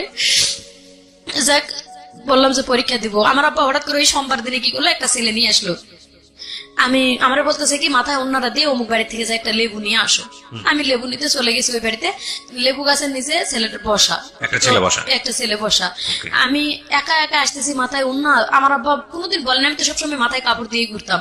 তো বাড়িতে আমি মানে মাথার কাপড়টা ফেলে বাড়িতে আসি, ঘরের মধ্যে আমার আব্বা বলতেছে মাথায় কাপড়টা দিয়ে অমুক বাড়িতে একটা লেবু নিয়ে আসো। এখানে কিন্তু আমার মাথায় একটা কেস করছে, মনে হয় কোন মাথায় কাপড় দিতে বললো কেন আব্বা। তো যাই হোক, মাথায় কাপড় দিয়ে গেছি লেবু আনতে, দরজায় যাই দেখি একটা ছেলে বসা, দেখি আমি আর লেবু নিতে না ঢুকে ওখান থেকে ঘুরে ফেরত আসছি। ফেরত আসতেছি দেখি পিছনে আমার নানি, আমার মামি, আমার খালা, আমার আম্মা, আমার আপা, এতগুলা মানুষ পিছনে। তখনই বুঝতে পারছি যে আসলে ওই ছেলেটা আমার দেখার জন্যই আসছে। আচ্ছা, ওখান থেকে ওরা কই ফেরত আসছিস কেন? তা আমি ওই যে বলছিলাম যে এইভাবে আর গরুর মতো লোক দেখাইতে আনলে আমি অপমান করবো তোমাদেরকে, আমি আর কারোর সামনে যাব না। বিয়ে ভেঙে গেছে শেষ। এই জন্য হয়তো তারা ভয় পেয়েছে যে আমি কিছু বলতে পারি, যার কারণে আমার আপা বলতেছে তুই ওখান থেকে ফেরত আসলি কেন? আমি বলছি যে তোমরা কি কারণে আমার এখানে নিয়ে আসছো এটা আমি বুঝতে পারছি, এই বিয়েটাও তো ভাঙে যাইতে পারে, তোমরা আমাদের পরীক্ষার আগে শেষ হোক, পরীক্ষাটা শেষ করতে দাও আমার, তারপরে বিয়ের ব্যাপারটা ভাবো, এখন এই অন্তত সাবজেক্টটা বাদ দাও, আমার মাথাটা একটু টেনশন রিল্যাক্স রাখো যাতে আমি পরীক্ষা দিতে পারি। এভাবে বললাম। আমার নানি বলতেছে মুরব্বী মানুষ, আমি একটা কথা কই আপু চল, বিয়ে দেখলে যে বিয়ে হয় তা না, তুই আমার সাথে চল, আমি তোরে ঘুরে নিয়ে আসি বাড়ি থেকে। প্রিয় শ্রোতা, আমরা ফিরে যাচ্ছি আমাদের অতিথির গল্পে। জি। আমি গেলাম, মানে যাইতেছি না, দেখো ছেলে অনেক চালাক ছিল, ও সাইকেল নিয়ে বের হয়ে চলে গেল ওই বাড়ি থেকে, আমার সামনে দিই, আমি পিছনে ঘুরে আসি আর কি, ও চলে গেল। দেখলাম যে রাস্তার দিকে চলে গেছে, তখন আমি যাই ওই বাড়িতে ঢুকলাম, ঢুকে বললাম যে ফুপু তোমরা একটা বিয়ে ঠিক করলা, করার পরে দেখলা যে সেটা এইভাবে ভেঙে গেল, আমার পরীক্ষাটা দিতে দাও, আমি একটা যদি জব কোনো জায়গায় পাই বা নিজে একটা কিছু নিজের পায়ে করে দাঁড়াইতে পারি, তখন বিয়ে শাদীর ব্যাপারটা দেখা যাবে। কয় ঠিক আছে তুই যেটা করবি সেটাই হবো। উল্টে ওই ছেলে আবার ঘুরে এসে বাড়ি ঢুকলো, ঢুকে আমার ওই এক নজর দেখলো, দেখে চলে গেল। যাই নাকি ওর দুলা ভাইয়ের কাছে বলছে যে আমি যে মেয়েরে দেখে আসলাম, যদি তুমি আজকের মধ্যে আমার বিয়ে না দাও তাহলে আমি রেল লাইনের মধ্যে মাথা ঢুকাই দেবো। ওকে। তো ওর দুলা ভাই সেই দিনই ওই কথা মতোই আমাকে দেখতে আসলো আর কি। দেখতে আসে বলতেছে যে তোমার কি কোনো জায়গায় পছন্দ আছে? আমাদের গ্রামেরই লোক, ওটা সম্পর্কে নাকি চাচা লাগতো, আমি আগে তো চিনতাম না, সেদিন প্রথম দেখলাম।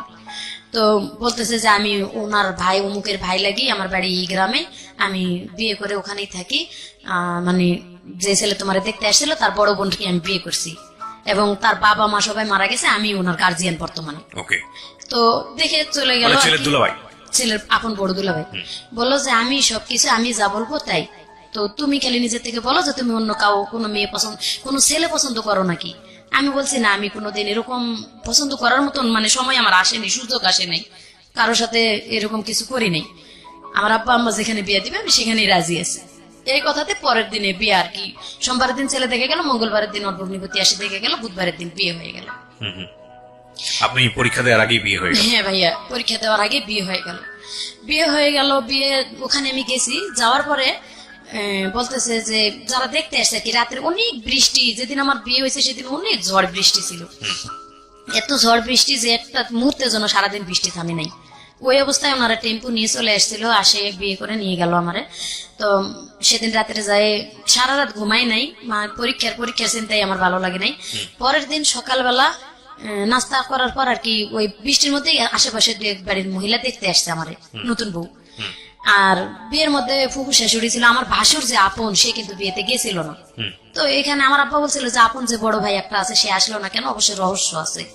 আসলে রহস্য ছিল দেখেই আসেনি। পরের দিন মানুষ দেখতে আসে আমারে বলতেছে যে আগের বউটাই তো ভালো ছিল। যখন এই কথাটা, মানে আমি তো একটা লেখাপড়া করা মেয়ে, আমার মাথায় একটা কেস করলো যে অবশ্যই এই লোকের আর বিয়ে হয়েছিল। তা আমি আবার, আমার ননাসের মেয়ে ছিল রেশমা, মানে আমার বিয়ে হয়ে যায় থেকে রাত্রের থেকে মোটামুটি ভালো আমার সাথে আসে, সাথে মিশতেছে। আমার বিয়ের 1 মাস আগে তার বিয়ে হয়ে গেছিল। তো ডাকলাম, রেশমা শোনো। বলতেছে কি মামি? আমি বললাম যে মা, আমারে যে কথাটা জিজ্ঞাসা করলো, তো মানে তোমার যে বললো যে আগের বউটাই ভালো ছিল, এই কথাটা রহস্য তুমি আমারে বলো। তোমার এটা জানে তোমার কি লাভ? আর যে মানুষগুলো বললো যে আগের বউ ভালো ছিল, কয় খালি ভালো দেখতে চেহারা ভালো হলেই হবে, এই মেয়ে কোরআন পড়া, কয়দিন পরে মেট্রিক পরীক্ষা দিবে, মেট্রিক পর্যন্ত লেখাপড়া আছে, এই কথাটা আর কি আমি শুনলাম। আমি আর আমার হাজবেন্ডের সাথে কথা বলিওনি, মানে 15 দিন যাবত বলিনি, তখন থেকে কথা বললামই না।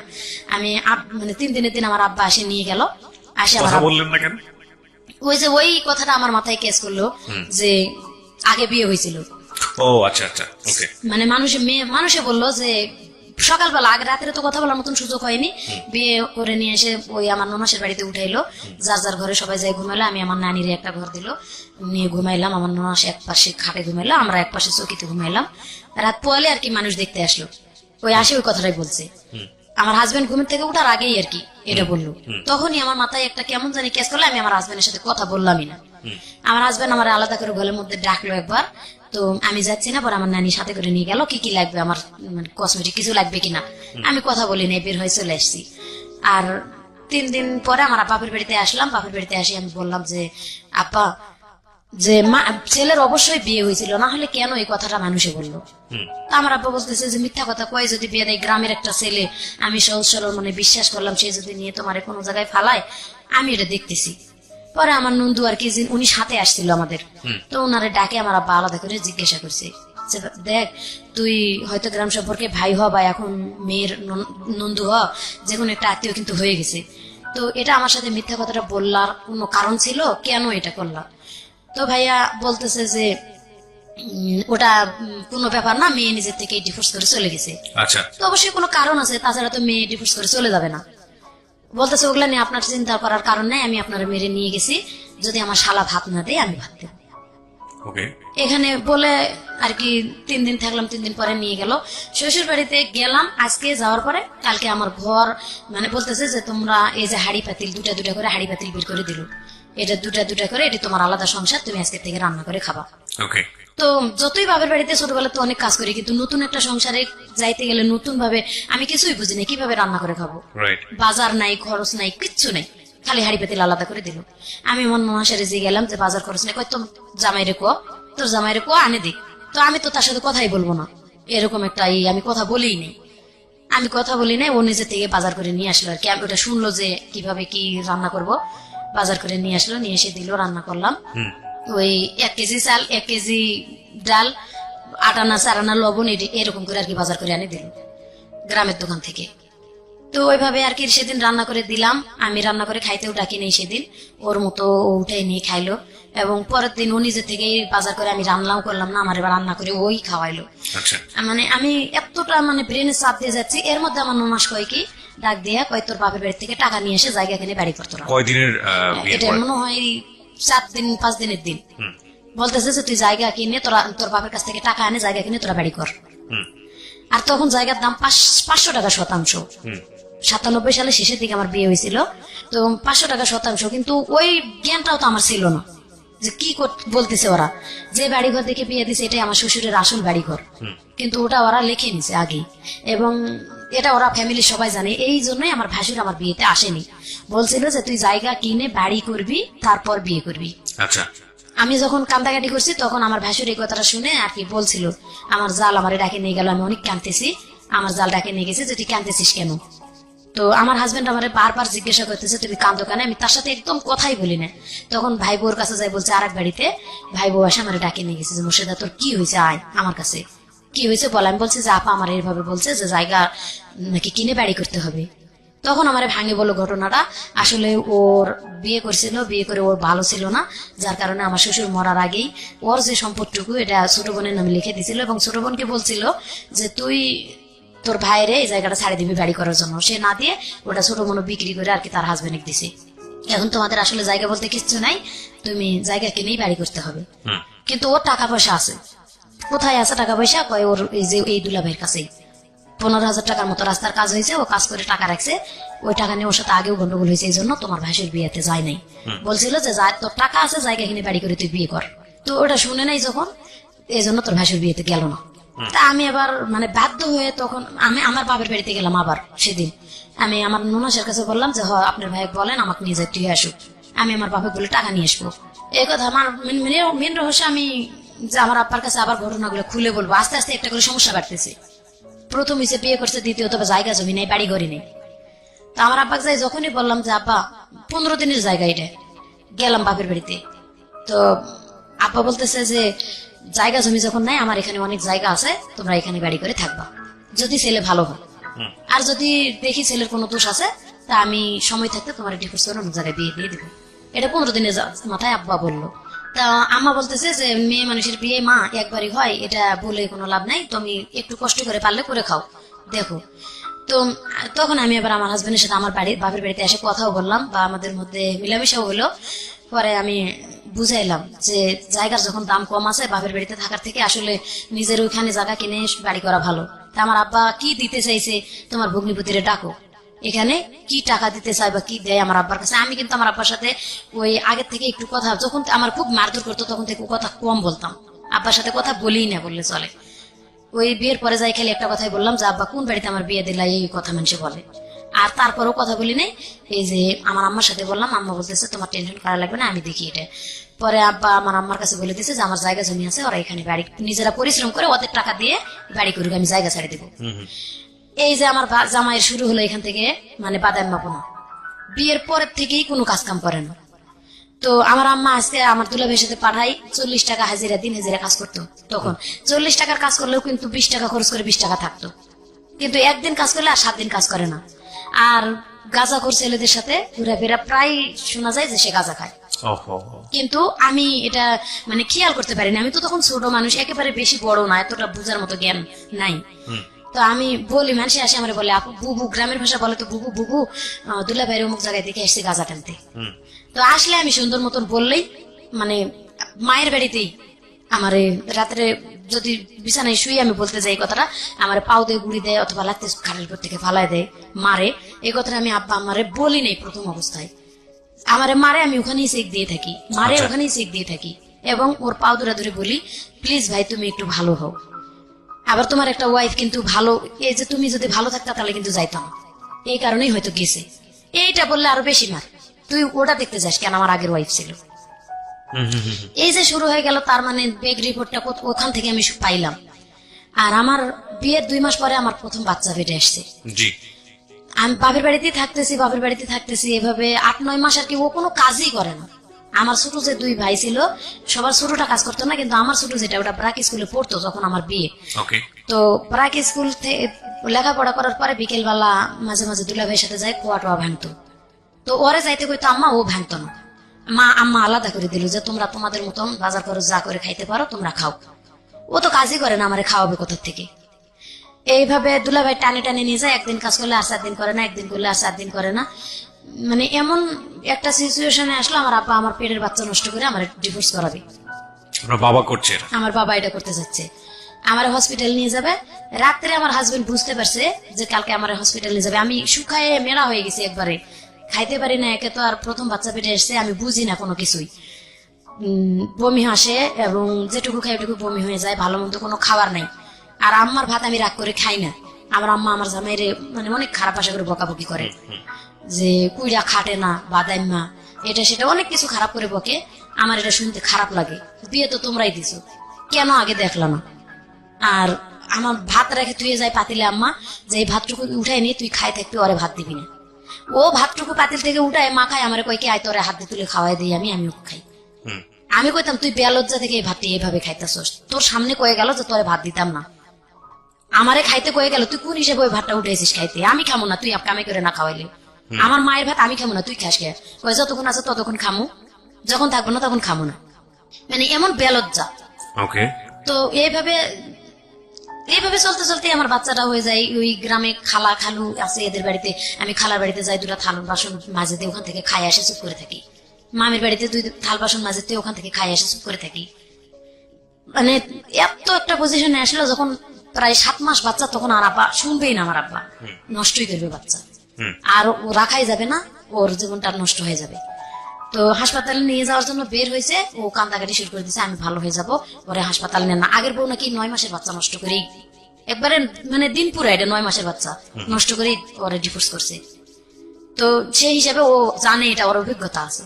বলতেছে যে 7 মাসের বাচ্চাটা নষ্ট করে তোমারও মায়েরা ফেলাবে তোমার আব্বা আম্মা, তুমি একটা বুদ্ধি করো, আমরা এখান থেকে চলে যাই। আমি কই না, আমি এখান থেকে তুমি ভালো না হওয়া পর্যন্ত আমি চলে যাবো না, আমি বাপের বাড়িতে থাকবো। আমি তো এখানে আর ওর বাড়িতে 2-1টা থাল বাসন দিয়ে খাইতে পারতেছি। আমার আম্মাও কিন্তু বুঝতে পারে না জিনিসটা, আমি এখানে ওখানে মানুষের বাড়িতে কাজ করে খাইতেছি। বা মামিরা গ্রামবাসীরা আমার এমনি ডাকে খাওয়াই, এরকম করে আমি চুপ করে না খাই থাকার মতো ভান করি। এভাবে থাকতে থাকতে বাচ্চাটা হয়ে গেল। বাচ্চাটা হওয়ার পরে 5 দিন পর্যন্ত আমার আম্মার ঘরে খাইলাম। 5 দিনের পরে ওরে বকাবকি শুরু করলো, ও চলে গেল। নতুন একটা সাইকেল কিনে দিল আম্মা, কিস্তি তুলে বললো একটা সাইকেল কিনে দিলাম, তুমি রাজমিস্ত্রি কাজ করো আমার বড় জামাইয়ের সাথে। বড় জামাই কাজ করে, ওদের সাথে কাজ করলে তুমি যে হাজিরাটা পাবা অন্তত 7 দিন পরে 40 টাকা কিস্তি চালাতে পারবা, আর সংসারও চালাইতে পারবা, বাচ্চা হয়েছে যেহেতু। ও 1 সপ্তাহ মনে হয় ঠিক মতো চালালে। প্রথম 1টা কিস্তি নাকি 2টা কিস্তি ঠিক মতো দিছে, আমার মনে নাই। তারপরে ও সাইকেলটা নিয়ে কাজ করার উচিলে বের হয়ে চলে গেছে। আচ্ছা। যায় আর আসে না, বাড়িতে আসে নাই। আমি তখন কিন্তু আতুর ঘরে, আমার আব্বাও তখন বাড়িতে নাই।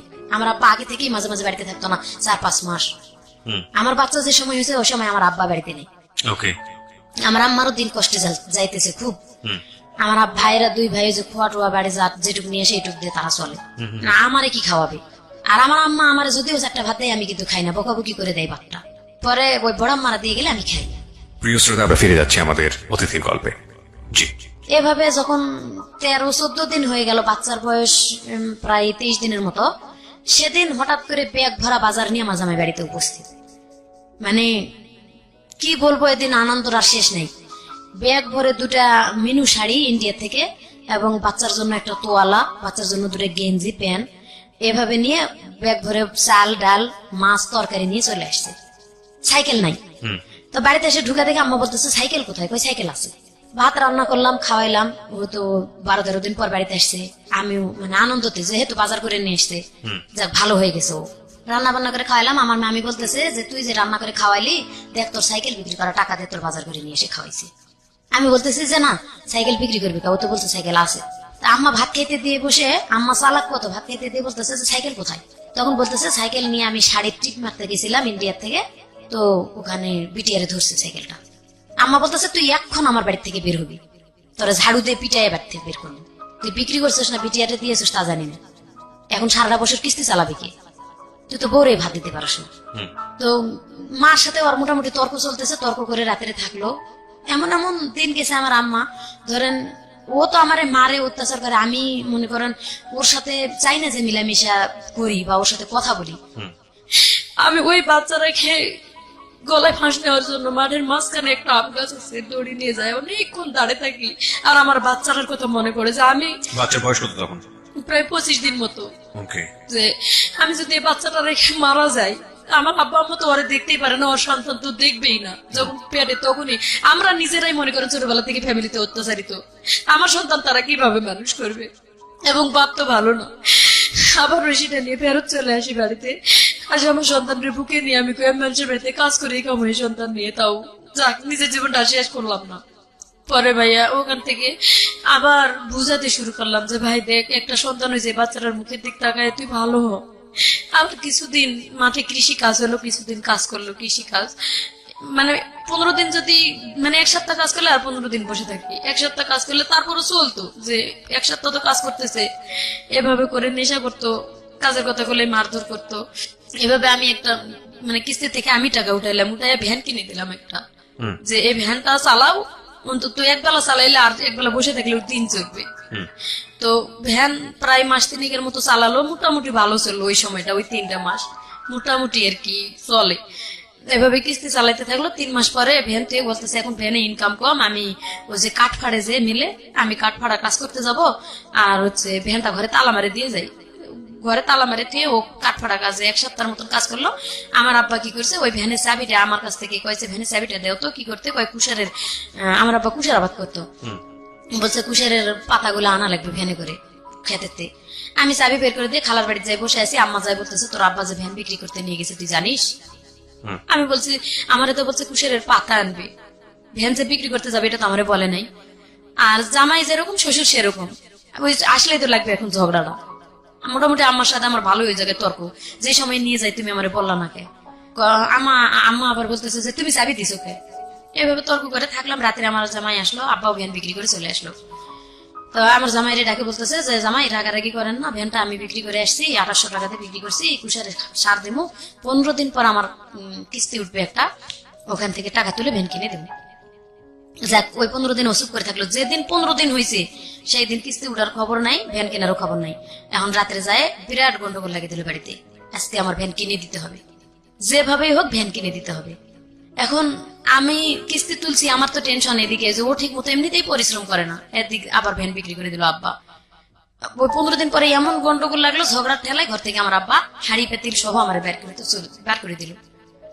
আমার বাড়িতে আর জায়গায় দিবে না। আমি যে আলাদা ঘরে থাকতাম, আমার জিনিসপত্র সব বের করে উঠানের মধ্যে ছুড়ে ফেলে দিছে। মানে আমি যে আমার জামাইয়ের পক্ষে কথা বলছি এটাই যে 3 মাস তো অন্তত ভালো, যেটুকুই আমি কষ্ট করে চলছি, তো ভ্যানটা আছে, ও কাঠমিস্ত্রির কাজ হবে না, ওখান থেকে চলে আসে, একদিন এটা করবে একদিন ওটা করবে, বাদাম মা তো বাদাম নাই, তাও তো করবে। এখন এটা নাই, এই ওসিলে আর কাজই করবে না। এটা বললাম কেন, আমি আমার হাজবেন্ডের পক্ষে বললাম। আমার আব্বা আমার সাথে মানে একবারে রাগ করে তোর বাড়িতেই জায়গা দেবে না, চলে যা। পরের দিন সকালবেলা আমি আমার বাচ্চা, ছোট বাচ্চাটা নিয়ে, তখন প্রায় বাচ্চার বয়স মনে হয় 1.5 বছরের মতন হয়েছিল আর কি। সেই সময় আমি হাড়ি পাতিল গুলা বের করে দিয়েছি, আমি আমার খোলার মধ্যে নিয়ে বসে আছি হাড়ি পাতিল গুলা। তো আমাদের এলাকার ফিজুল চেয়ারম্যান আমার চাচা লাগে, আমার আব্বার বন্ধু আর কি। তো উনি আসছে, উনি অনেক ভালো মানুষ, গ্রামে আসে গরিব মানুষের খোঁজ খবর নিতে। কেন আসছিল গ্রামে জানি না, কে জানি বলছে যে মহাশয় নরমেয়ের বাড়ি থেকে বের করে দিছে। তো আসে খোলার মধ্যে আমার জিজ্ঞাসা করতেছে যে মা ছাড়া ডাকতো না, আসে বলতেছে যে কিরে মা তুই এগুলা নিয়ে এখানে বসে আছিস কেন? আমি শুধু কান্দেই যাচ্ছি, আমি কোনো কথাই বলি না, আমি কাঁদতেইছি। আমার বড় মা বের হয় বলতেছে যে ভাই মেয়েটা ছোটবেলা থেকে তো শান্তি পেলই না, বিয়ের পরে এমন একটা হাজবেন্ড পাইছে, সেটা ওই যে এরকম বাদের মা, ওই যে এই কাহিনী, ভ্যান বিক্রি করে ওর বাপে নিছে, জামাই গন্ডগোল করছে, এখন মেয়ের দিছে বাড়িতে বের করে। তা আব্বারে ওই ফিজুল চাচা ডাক দিয়ে বলতেছে যে কিরে ভাই মহাসিন এদিক শুনে যা দেখি কি হয়েছে। আমার আব্বা বের হয়ে আসে বলতেছে যে হ্যাঁ চেয়ারম্যানের কাছে যখন বিচার দিছিস ভালোই কাজ করছিস বেটি, আমারে বলে। অথচ আমি কিন্তু কোনো কথা বলিনি ভাইয়া। বলতেছে বিচার যখন দিছিস তা তোর আজকের থেকে তোর কপাল ভাঙ্গা, যা টাকা তো আমি দেবই, তো তোরে আমি ত্যায্য করে দেবো, আর না হলে হাজবেন্ড ছাড়তে হবে। ওই মুহূর্তে মানে সেই দিন চেয়ারম্যান বললো যে টাকা দিবি, ঠিক আছে, আমার বিচার তো মেয়ে দেয় নাই, তুই ভাই কি অন্যায় করছিস না করছিস সেটা তুই নিজেই জানিস না। এই মেয়েটা এত ছোট বাচ্চার মা, তুই কিভাবে বের করে দিলি মেয়েটার ঘর থেকে? জানিস তো তার হাজবেন্ড ভালো না, মেয়েকে নিজে নিজে বিয়ে করছিল না তুই দিছিলি? কয় আমি দিছিলাম। এইভাবে যখন মানে চেয়ারম্যান চাচা বলে যাওয়ার সাথে সাথে বললো যে আমি টাকা দিলে ভোট অফিসের মাধ্যমে দেবো, এবং চেয়ারম্যানও বললেন ঠিক আছে ওই আমার মাধ্যমে দিলে আমার মাধ্যমে দিস, কালকে মানে চেয়ারম্যানের হাতে দিবে বলছে বলছে ভোট অফিসের মাধ্যমে দিস। এটা এক রাতের মধ্যে আমার আব্বার মাথায় কি শয়তানি চাপছে, উনি একটা ডিভোর্স পেপার লিখছে, একটা মানে বাবাকে ত্যায্য করার জন্য লিখছে, হয় যদি আমি হাজবেন্ড চাই তাহলে বাবাকে ত্যায্য করে দিতে হবে, ওখানে একটা সিগনেচার করতে হবে স্ট্যাম্পে, আর যদি মানে হাজবেন্ড চাই তাহলে হাজবেন্ড না চাই তাহলে হাজবেন্ডকে ডিভোর্স করতে হবে। এটা চেয়ারম্যানের কাছে নিয়ে যায়, শো করছে। চেয়ারম্যান বলছে যে এক রাতের মধ্যে তো ভালো খেলা খেলছো তুমি, ঠিক আছে মেয়ে, আমি মেয়ের পাশে আছি, মেয়ে তুমি করো, তোমার বাবার এতে সিগনেচার দিয়ে যাও যে বাবা, যদি বাবা পারে তোমার ত্যাগ করতে তুমি পারবে না কেন? তো অনেকটা মানে ছোটবেলার অনেক ইতিহাস গুলা সেই সময় মনে পড়ছিল, চিন্তা ভাবনা করে স্বাক্ষর দিয়ে গেছি। আর আমি ওইখানে যে এমন চিৎকার বাড়ি কাঁদছি, আমার আপন যেটা ওখানে ছিল বড়াব্বা, আমরা বড়াব্বা ডাকি, বড়াব্বা আমার মেয়ের কোলে নিয়ে বড়াব্বাও কান্দা শুরু করে দিল, আমিও কাঁদতেছি একদিকে, বড়াব্বা একদিকে কাঁদতেছে। আর চেয়ারম্যান বলতেছে যে হাই হাই রে মহসিন, মানে এত বড় একটা কাজ তুমি করতে পারলে, সামান্য কয়টা টাকা, তাও মেয়ের কাছে ধার করা টাকা তুমি নিছো, ওটা মানে তোমার টাকা তো দিলাই না, তুমি তোমার টাকা যৌতুক তো দেয় নাই কোনো কিচ্ছু, মানে বিয়েটাতে যা চুক্তি হয়েছিল ওখানেই মাপ, আমি তো চলেই আসলাম, এই জন্য আর কিছু দেয় নাই। তো যাক আলহামদুলিল্লাহ, আমি বললাম যে এখান থেকে আমি সরলাম, পরে গ্রামে এক বাড়িতে আরেক বাড়ি থেকে আরেক বাড়ি থেকে আরেক বাড়ি থেকে এরকম মানে মানুষের বাড়ি বাড়ি থাকা শুরু করে দিলাম, আচ্ছা বাপের বাড়ি থেকে বের হয়ে। আচ্ছা, তো হাজবেন্ড তখন কি করছিল? হাজবেন্ড তখন ওই একদিন কাজ করে, ওই একই অবস্থায় রাজমিস্ত্রির কাজ, মানে লেবারি। হাজবেন্ড কি সবাই মানুষের বাড়িতে থাকছিলেন নাকি? হ্যাঁ, ওকে নিয়ে আর কি শুরু করলাম ওর সাথে। তখন সবাই বুঝাইলো ওই বুড়ো অফিসের মাধ্যমে যে তুমি যদি এই স্ত্রী নিয়ে করে খাইতে না পারো তো আর জীবনে কোনো মেয়ে নিয়ে করে খাইতে পারবা না, আচ্ছা, আর তুমি একটা পুরুষ পুরুষ হইতে শিখো। তো ও বললো যে আজকের পর থেকে আমি চেষ্টা করবো ওরে কিছু করে খাওয়ানোর জন্য, যেহেতু বলতেছে যে তোমার জন্য সে বাপকে ত্যাগ করে দিল, তুমি যদি এই মেয়েটাকে রাস্তায় ফেলে দাও তাহলে বুঝবো তুমি ও মানুষ একটা। আচ্ছা, এভাবে বলার পরে ও বললো ঠিক আছে আমি যেখানে থাকবো ওরে নিয়ে থাকবো। তো আমাদের গ্রামে একজন লোক থাকতে দিল, একটা চৌকি কিনলাম ভাইয়া, চৌকি কিনে সেই চৌকির মাপে আর কি পলিথিন দুই পাশে দিয়ে বাঁশ দিয়ে বাঁধে মোড়াই রাখতাম, দিনের বেলা রাতের বেলা পলিথিন ফলাই ঘুমাইতাম, খাবার দাবার তাদের ঘরে রাখতাম, তারা তালা দিয়ে যতক্ষণ যাইতো এদিক সেদিক কাজ করতে গ্রামের মানুষ, আবার যখন আসতো ততক্ষণে ঘর খুলে খাইতাম, কিন্তু ওই থাকাটা বাইরে আর কি বারান্দায়। আচ্ছা, এভাবে থাকতে শুরু করলাম, কিন্তু 2-3-4 দিন কাজ করে আর করে না, 2-3-4 দিন কাজ করে ওই একই অবস্থায় চলতে লাগলো। এভাবে মানে আমার আব্বা মানুষের কাছে শুনে কয় এই মেয়ের কপালে অনেক দুর্গতি আছে। মানে হাজবেন্ডকে আমি বললাম যে ভাই তুমি এখনো দেখো এই কথাগুলা তোমার শরীরে কি হিট করে না, এগুলা হিট করেও তো তুমি কিছু করতে পারো। এইভাবে বলার পরে যাই হোক ওখান থেকে মানুষের বাড়ি থেকে থাকতে থাকতে এখানে প্রায় 3 মাস থাকলাম আর কি, একই অবস্থায়। সে কাজ করে না দেখে বাবা এই ধরনের ভাষা ইউজ করে, বললাম যে এখান থেকে আমি সরে চলে যাব, হয় তুমি যদি তোমার এলাকায় নিয়ে আমারে করে খাইতে পারো। আর ওই ভগ্নিপতিরে আর কি ফোন দিলাম, ফোন তো না খবর দিলাম, তখন ফোন ছিল না, মানুষের দিয়ে খবর দিছি যে জুলাভাইয়ের একটু আসতে বললেন, যদি মানে আমারে নিয়ে এভাবে সে যদি চেক দিতে পারে, বলছি যে আমার শালা আমার বাদ দিলে আমি দেবো, তো উনি যদি আমার জায়গা দেয় আমি ওনার ওখানে যাই থাকবো। ওনার ওখানে বাড়িতে যাই থাকা শুরু করে দিলাম, ওনার উঠানে ঘর করে দিল একটা টিনের, এবং তুই যদি প্রাইভেট পড়ে কিছু চালাইতে পারোস তাহলে এখানে কিন্তু টাকাটা জমা হইতেছে, এটাতে জায়গা কিনে বাড়ি করতে পারবি। তো জাকদুল্লাহ ভাই আলহামদুলিল্লাহ আমি এভাবেই করবো। ওনার উঠানে থেকে আমি গ্রামের বাচ্চাদেরকে প্রাইভেট পড়া শুরু করে দিলাম। যখন প্রাইভেট রেজাল্ট দেখা গেল যে প্রাইমারি স্কুলের ছাত্রদেরকে ভালোই পড়াইতে পারতেছি, তো ওখান থেকে আমি একটা পাইলাম, শিশু শ্রেণী স্কুল চালাইলাম, ব্রাক শিশু শ্রেণী স্কুল চালানো শুরু করলাম, এবং পাশাপাশি বাচ্চাদেরকে প্রাইভেট পড়ানো। এইভাবে আমি একটু পজিশনে উঠা শুরু করে দিলাম। তখন আমি করলাম যে আমার জায়গা কিনতে হবে, ওই যে লাইফের এখান থেকে শুরু। আমি মানে জায়গা কিনলাম, পরে মানে কিস্তি উঠায় অর্ধেক টাকা দিয়ে জায়গা নিলাম, এখানে 3 বছর ঘর করে থাকলাম। আমার হাজবেন্ড কোন রকম হেল্প করলো না আমারে। তো যখন আস্তে আস্তে 3 বছর পার হয়ে গেল, কিন্তু জায়গা রেজিস্ট্রি হয় না, আমার হাজবেন্ড গুরুত্ব দেয় না, আমার খরচপাতিও দেয় না, আমি বাচ্চা নিয়ে নিজেই চলতে পারি না, কিস্তি চালাইতে পারি না, এভাবে মানে বেতন তখন কম শিশু শ্রেণীর। মানে কোরআন শরীফ পড়াইতাম গ্রামের বাচ্চাদেরকে, তারা ঠিক মতো বেতনও দিতে চাইতো না।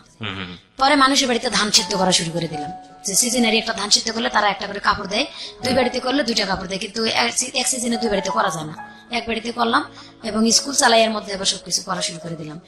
এরকম করে জায়গাটুকু যেভাবে আটকাইলাম 3 বছর পরে ওনারা জায়গাটা আরেকজনের রেজিস্ট্রি দিল। ওই জায়গা ওখান থেকে রেজিস্ট্রি দেওয়ার পর আঘাতের পর আঘাতই পাচ্ছি ভাইয়া। আমার বাপের বললাম একটু হেল্প করতে, আমার বাপ কোনো হেল্প করলো না। তো ওখান থেকে আবার ওই জায়গাটা যখন ওরা ফেরত আরেকজনের রেজিস্ট্রি দেয়, আমি তাদেরকে গ্রামের মাধ্যমে একটা বিচার দিলাম যে আমার না বলে কেন জায়গাটা অন্য কারো রেজিস্ট্রি দেওয়া হবে, যখন আমি ঘর করে থাকতেছি এখানে, সেটা বেড়া দিয়ে ঘর করেছিলাম। তো ওখানে আমার ছোট মেয়েটা পেটে আসলো। ছোট মেয়ে পেটে থাকাকালীন আমি মানে বাচ্চা পেটে নিয়ে আমি কোথাও যাবো না যাবো, 1টা বছর আবার ওরা থাকতে সময় দিল। এই 1 বছর আমার হাজবেন্ডের অনেক বুঝাইলাম যে ভাই তুমি আর একটু কিছু করো যাতে জায়গা, আমি কেবল তো একটু পজিশনে আসছি। তো তখন ও চুরি চামারি করা শুরু করে দিল আবার আমার হাজবেন্ড। আচ্ছা, যার কারণে কারেন্টের পোল থেকে, কারেন্টের তার থেকে, সরকারি টিউবওয়েল এলাকার মানে যত কিছু আছে ভাইয়া, না বললে আপনি বুঝবেন না আমার মানে আমি কোথা থেকে আঘাত পাই, কোথায় আসছি। মানে যা আছে চোর চারপাশে যা পাচ্ছিল সব চুরি করছে, সব চুরি করা শুরু করে দিল। তো ওরা আমি এটা বলতাম আমার বাবার অভ্যাসের কিছুটা ওনার মধ্যে চলে এসছে। চলে আসছে, তখন আমি এক অত্যাচার থেকে আরেক অত্যাচারে চলে আসলাম। এবং আমার 2টা বাচ্চা, তখন আমি পারি না কিস্তি চালাইতে। এইভাবে যখন চুরি চামারি শুরু করে দিল, আমি না করে দিলাম যে ভাই তুই এটা করিস না। আমি ওর এক কথায় ওর কামাই খাওয়া বন্ধ করে দিলাম, তুই তোর মতো থাক, আমি আমার মতো থাকি। আমি আমার বাচ্চাদেরকে নিয়ে আমি ধান সিদ্ধ করে খাই বা এটা ওটা করে আমি আমার বাচ্চাদের মানুষ করবো। কিন্তু তোরা আমি ডিভোর্স, কি কারণে তোরা ডিভোর্স করবো না? আমার বাপ আমার বাপের আমি কিন্তু ত্যায্য করে দিয়ে এসছি তোর কারণে। এই মানে প্রসঙ্গটা ধরে আমি কিন্তু আর ডিভোর্স করতেছি না। আর বাচ্চা আমি এখান থেকে বা ধরে গেলে আমার অন্যখানে বিয়ে হতে হবে। আমি যার কারণে আমি এখান থেকে বের হতে পারতেছি না। তুই তোর মতো থাক, তুই বিয়ে শাদী করে সংসার করলে কর। এইভাবে আমি বাচ্চা দুটো নিয়ে গ্রামে থাকা শুরু করে দিলাম। তারপরে আরো 1 বছর পরে আমি ওই জায়গাটা বাদ দিয়ে আমি আর 7 শতাংশ জায়গা কিনলাম।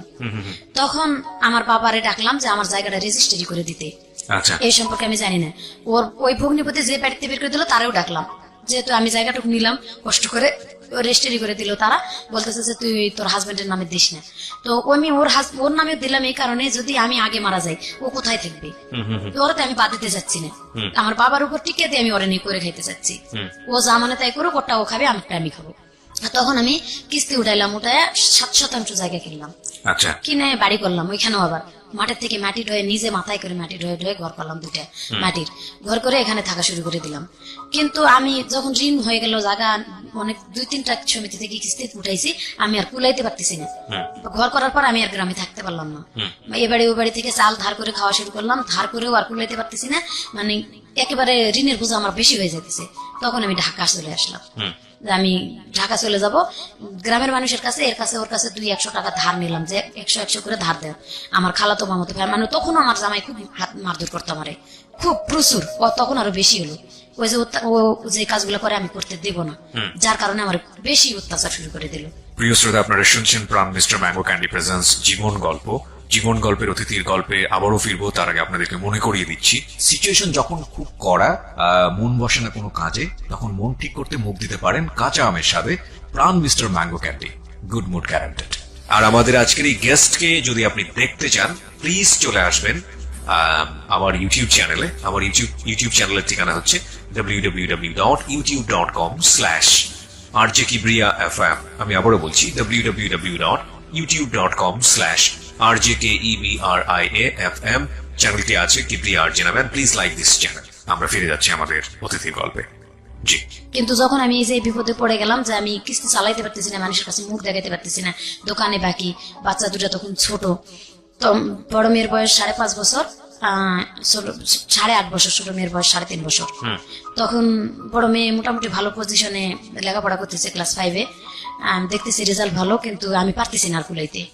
তখন আমার কিছু করতে হবে বাচ্চা মানুষ করতে গেলে। আমি এই যে ঢাকা চলে আসলাম গ্রামে, আমার বাপের বাড়িতে এসে বাপেরও বলে নেই যে আমি ঢাকা যাবো। গ্রামে খালাতো চাচাতো মামাতো ভাইদের কাছে 100-100 করে টাকা, এর ওর বাড়ির থেকে সবাই 2 কেজি করে চাল আমার নিজের থেকে দিল, এটা নিয়ে যাও গ্রামে, যাই তুমি ঢাকা শহরে চাকরি করো। যেদিন আমি ঢাকা চলে আসবো সেদিন ওর বাবা চলে আসলো, আমিও যাবো এবং আমি ওখানে যাই রিক্সা চালাবো, ভালো হবে আরো আমার জন্য। নিয়ে চলে আসছে আমার সাথে করে। 1 মাস বসে থাকার পরে পরিচিত হলো জায়গাগুলো, হওয়ার পরে ও রিক্সা চালা শুরু করে দিল। আমি ওর টাকা থেকে 500 টাকা একদিন কিস্তি দিয়েছি বাড়িতে, আমার মেয়ে না খাই আছে শুনে। তখন আমার আম্মা আবার সন্তান নিবে না। আমার আম্মা আগের থেকেই কোনোদিন দায়িত্ব নিতে চান, আমি নিজেই চলতে পারি না, আমারই অসুখ, এই সেই, আমি সন্তান নেব না। আমি বলছি আমি ঢাকা যাই, একটু পজিশনে উঠে আমি বাচ্চা দুটো নিয়ে যাবো, মা তুমি খালি অল্প কটা দিন দেখো। এভাবে জোর করে রাখে চলে আসছে, চুরি করে আসার মতো। তখন ওর বাবা চলে আসলো। আমি বললাম যে তুমি যখন আসছো ভালো হয়েছে, তো আমার বাচ্চা দুটো আমি কেন ওদের কাছে ফেলে রাখবো, ওরা তো দেখশুন করবে না সেরকম করে।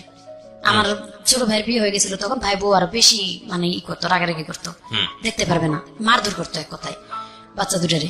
যার কারণে একটু খাওয়া কম বেশি হলে মানে বকাবকি করতো। আমি বলছি যে বাচ্চা দুটো নিয়ে আসো, এখন নিয়ে আসবো না, তুমি আগে চাকরি করো, ভালো করে বেতন পাও। আমি চাকরি করে বেতন নিয়ে এসে ঘরে রেখে প্রথম মাসের বেতন রাখেই আমি চলে গেছি অফিসে, যে দোকান রাখি দেবো। ও প্রথম মাসের বেতনই নিয়ে পলাই চলে গেছে। পরে আমার বড় মেয়ের বিয়ের বয়স যখন হয়ে গেল, ওর বাবা এক কথাই কোনো কাজ কাম করেই না, বাদ ওটা সাবজেক্টই বাদ দিয়ে দিছি। পরে আমি নিজে থেকে বিয়ে দিব, আমার বাপ মারে বললাম যে আমি মেয়ে বিয়ে দিব, তো তারা কেউ গুরুত্ব দেয় না, এদিকে কোনো আসে না। পরে মেয়ে বিয়ে দিলাম, দিয়ে আমি ঢাকা শহরে চলে আসলাম। তখন ওর আব্বার সাথে আমি থাকি না। মেয়েকে বিয়ে দিলেন কি বাবার অনুমতি? বাবার আপনি মতে নিজের মতো করে বিয়ে দিলেন? না, ওর বাবার মতেই, গ্রামের মানুষ সহ এখন আমার গ্রামে বিয়ে দিছি। গ্রামের ছেলে একটা প্রস্তাব দিছে, গ্রামের মানুষই আমাদের বললো কি ওর বাবা যেহেতু ভালো না, তো ছেলে ভালো ছেলে পাইছে, বিয়েটা দিয়ে দাও। আচ্ছা, গ্রামে বিয়ে দিয়ে দিলাম ঠিকই। তো ছেলে সেদিন বলছে আমি একটা পয়সাও কোনো দেনমোহর নেব না, কোনো টাকা পয়সা কিছু নেব না, তবে দেনমোহর কেন নেবেন? মানে এই যৌতুক নেব না। আমি মানে 50,000 টাকা দেনমোহর হিসেবে আর কি এটা করলো, যেহেতু যৌতুক নিবে না, গ্রামেরই ছেলে, গ্রামের মানুষ, তার স্কুলের মাস্টার এবং মাতবররা সবাই আছে, বিয়েটা দিয়ে দেওয়া হলো। দিয়ে দেওয়ার পরে 1 বছর পরে জামাই চাপ দিতে শুরু করলো 50,000 টাকা নিবে। তখন আমি 30,000 টাকা পর্যন্ত দিছিলাম, আর বাকি 20,000 টাকা আমি দিতে পারিনি। আমি মানে চলতে পারতেছিলাম না ঢাকায়, আমি অনেক কষ্ট হয়ে গেছে। ওর বাবার তখন আমি ডিভোর্স করে দিছি অলরেডি, ওর বাবার ডিভোর্স করে দিছি। ওর বাবার কাছে আমি মারধর করতো ঢাকায় এসে থেকে, আমি তারা ডিভোর্স করলাম যে আমি চাকরি করতে পারতেছি না, আমার যদি হাত পা ভাঙে থেকে আমি খাবো কি। তো ওর মারও খাবো না, ওরা ডিভোর্স করে দিলাম, তুই যা। বাড়িটা যাই বিক্রি করে দিলাম। আমার মেয়েও বলতেছে যে আমার ভাত নষ্ট হয়ে যেতেছে তোমার কারণে, তুমি টাকা না দিতে পারলে। তো যাক, বাড়িতে যাই মেয়ের বাড়িটা বিক্রি করে দিলাম। আমার আব্বারেও জিজ্ঞাসা করি নাই আমি তখন, মানে লাস্টের দিকে এসে আমি আর পারতেছিলাম না, আমি নিজে থেকে বিক্রি করে দিই যাতে সন্তানের ঘর না ভাঙে। বিক্রি করে দিয়ে আমি যত টাকা পাইছি সম্পূর্ণই দিছি সন্তানের, যে মা আমি বাড়ি বিক্রি করার যত টাকা, আমি বলছিলাম প্রথমে তুই লেখে নি, রেজিস্ট্রি দিয়ে দিই, তোরা অন্তত রেজিস্ট্রির খরচটা জোগাড় কর। বলতেছে না আমরা রেজিস্ট্রি নিবো না, ওই জায়গায় রেজিস্ট্রি নিলে ভাবে এসে ঘরের মধ্যে শুয়ে থাকতে, ভাত না দিয়ে পারবো না, ওই ভাবে আমরা ভাত দিতে পারবো না, তুমি জায়গা বিক্রি করে টাকা দিয়ে যাও। বিক্রি করে তখন গ্রামের মানুষের মাধ্যমে জমি লেখে নিয়ে দিয়ে আসলাম বন্ধক, মেয়েরে 70,000 টাকা দিয়ে জমি দিয়ে গেলাম। আমি এই টাকা নিবো না, দেখবো না, তোমার একটা বোন আছে, তুমি পারলে তারে দেখো। আমি কোথায় যাবো না যাবো আমি নিজেও জানি না। মানে ওই সময় তো আমি নিঃস্ব হয়ে গেলাম, অনেক কষ্টে জায়গা কিনলাম, স্বামী ডিভোর্স করলাম এবং জায়গা বুঝতে পারছি সেটা। হ্যাঁ, তারপর কি হলো? এই জন্য আমি বলছি যে আমি কোথায় যাবো না যাবো, তুমি তোমার বোনকে একটু দেখো। ওখানে রাখে চলে আসলাম। বোন মানে আপনার ছোট মেয়েটা? হ্যাঁ, ছোট মেয়ে রাখলাম। ও ছোট মেয়ে, ওর শাশুড়ি নাকি ক্যাটক্যাট করে ঝগড়া অশান্তি করে, রাখলো না, ওর বাবার কাছে দিল। আর ওর বাবার কাছে দেওয়ার পর আমি ঢাকা থেকে কিছু টাকা পাঠা শুরু করলাম, 1,000 1,500 তখন টাকা আপনি কি পাঠাতাম। করতেন? পেশায় কি? আমি গার্মেন্টসে চাকরি করতাম। তখন গার্মেন্টসে কাজ করতেন? আরো আগে থেকেই তো গার্মেন্টসে চাকরি করি, আর 7 বছর 8 বছর আগে থেকেই বললাম যে জায়গা নিয়ে পরের থেকে চাকরি শুরু করে দিছি। তো গার্মেন্টসে চাকরি করে টুকিটাকি টাকা দিতাম, ব্যাচেলার মেয়েদের সাথে থাকা শুরু করলাম এবং বাড়িতে টাকা দিলাম। কিস্তিগুলো শুধু হয়েছিল না, ওই কিস্তিগুলাই আর কি বাকি ছিল, কিছুটা বকেয়া কিস্তিও দিতেছি। বিকাশে টাকা পাঠাই, ওই ফোন থেকে টাকা উঠে মেয়েরে মারধর করে বার করে দেয়। আবার ওখান থেকে মেয়ে একা একা চলে আসছে আমার বাপের বাড়িতে। আমি সেই মুহূর্তে আর কি বিদেশ চলে গেলাম। বিদেশ চলে গেলে যাওয়ার সিদ্ধান্তটা নিলেন কিভাবে? যাওয়ার সিদ্ধান্ত নিলাম, আমি আমার পাশের অপারেটর, আমি সবসময় কান্দাকাটি করতাম, মনের অবস্থা ভালো ছিল না, যা মানে চাকরি করতে পারতাম না ডাইরেক্ট। আমি 56 টাকা কাজ শুরু করে দিলাম। আমি আজকে ও শরীর অসুস্থ থাকে, অথবা কালকে সারা রাত ঘুমাইতে পারি না, টেনশন। এই জায়গাটা বিক্রি করলাম, এত কষ্টে কিনলাম, আর অতীতের এইগুলা মনে করে আমি চাকরি করতেই পারি না। 56 টাকা কাজ শুরু করলাম। 56 টাকা আজকে এখানে, কালকে এখানে, এখানে কাজ করতে করতে আমি বিদেশ চলে যাবো। পরে বিদেশ যাওয়ার পরে এখান থেকে এরা বললো কি যে তোমার পাসপোর্ট করতে হবে এবং নিজের এই মেডিকেলটা করতে হবে। পাসপোর্ট এবং মেডিকেল নিজের করলাম, এটা নাকি অফিস পায় নাই, দালাল খাইছে। যাই হোক, আমার ঘরে টিভি আর এলইডি ছিল এবং মিসেপ ছিল, এটা বিক্রি করে আমি ওইটা করছি আর কি। কত টাকা দিয়ে আপনি বিদেশ গেলেন? প্রায় 20,000 টাকার মতো খরচ হলো। কোন দেশে গেলেন? এটা সৌদি আরব চলে গেলাম। প্রথম জীবনের প্রথম জীবনে সৌদি আরব চলে গেলাম। আচ্ছা, কত সালের দিকে এটা? এটা 2015-তে। আচ্ছা, গেলেন তারপর? 15-র কোন মাসে, নভেম্বরেই মনে হয়ে গেছিলাম সম্ভবত। যাই হোক, গেছি। এরা বলছিল যে তোমার ওখানে গেলে 20,000 টাকা বেতন হবে এবং খাওয়া পড়া সব তারা দেবে, তুমি শুধু কাজ করবা, মাস শেষে বেতন নিবা। আচ্ছা, প্রথম গেলাম যাই ওখানে সৌদিতে এক বাসা বাড়িতে আর কি কাজে দিল। তো বাসা বাড়িতে কেমন বাসা বাড়ি ওটা? বাসা বাড়ি ওখানে মানে আর্মি বাসা, আর্মি চাকরি করে উনি। ওনার মায়ের দেখাশোনার কাজ দিল, কাজটা ভালোই পাইছিলাম। ওনার মার দেখাশোনা করতাম এবং বলছিল যে তুমি শুধু মায়ের দেখাশোনাই করবা। পরে আমার আস্তে আস্তে 1 মাস পরে আর কি ওনাদের বাড়ির কাজ পর্যন্ত করা শুরু করে দিল, চাপ সৃষ্টি করে দিল। পুরা বাড়ির 24 ঘন্টা মানে কাজের কোনো রেস্ট ছিল না। কি কাজ করতে হতো? রান্না বান্না? রান্না বান্না থেকে শুরু করে থালা বাসন ধোয়া, টয়লেট ধোয়া এবং ওনার আম্মার গোসল করা, বারবার টয়লেটে নিয়ে যাওয়া। ডায়াবেটিস ছিল, 107 বছর বয়স ছিল, 13 বছর ধরে উনি চোখে দেখতো না। ওনার সেবা যত্ন করা। তো আমি কাজে কখনো ক্লান্ত হই নাই যে আমার বেতনটা ঠিক মতো দেবে। আচ্ছা, তো কত টাকা দিল বেতন আপনাকে? বেতন 16,000 টাকা, ওই দেশের 800 টাকা, বাংলাদেশে 16,000। এবং আমার টাকা থেকেই আমার মানে এই খাওয়াটা শুধু ওরা দিত, আমার কাপড় চোপড়, তেল, শ্যাম্পু যা কিছু লাগে সব আমার টাকা দিয়ে। ওই 16,000 টাকার মধ্যে? 16,000 টাকার মধ্যে। এটা তো বাংলাদেশই ভালো ছিল।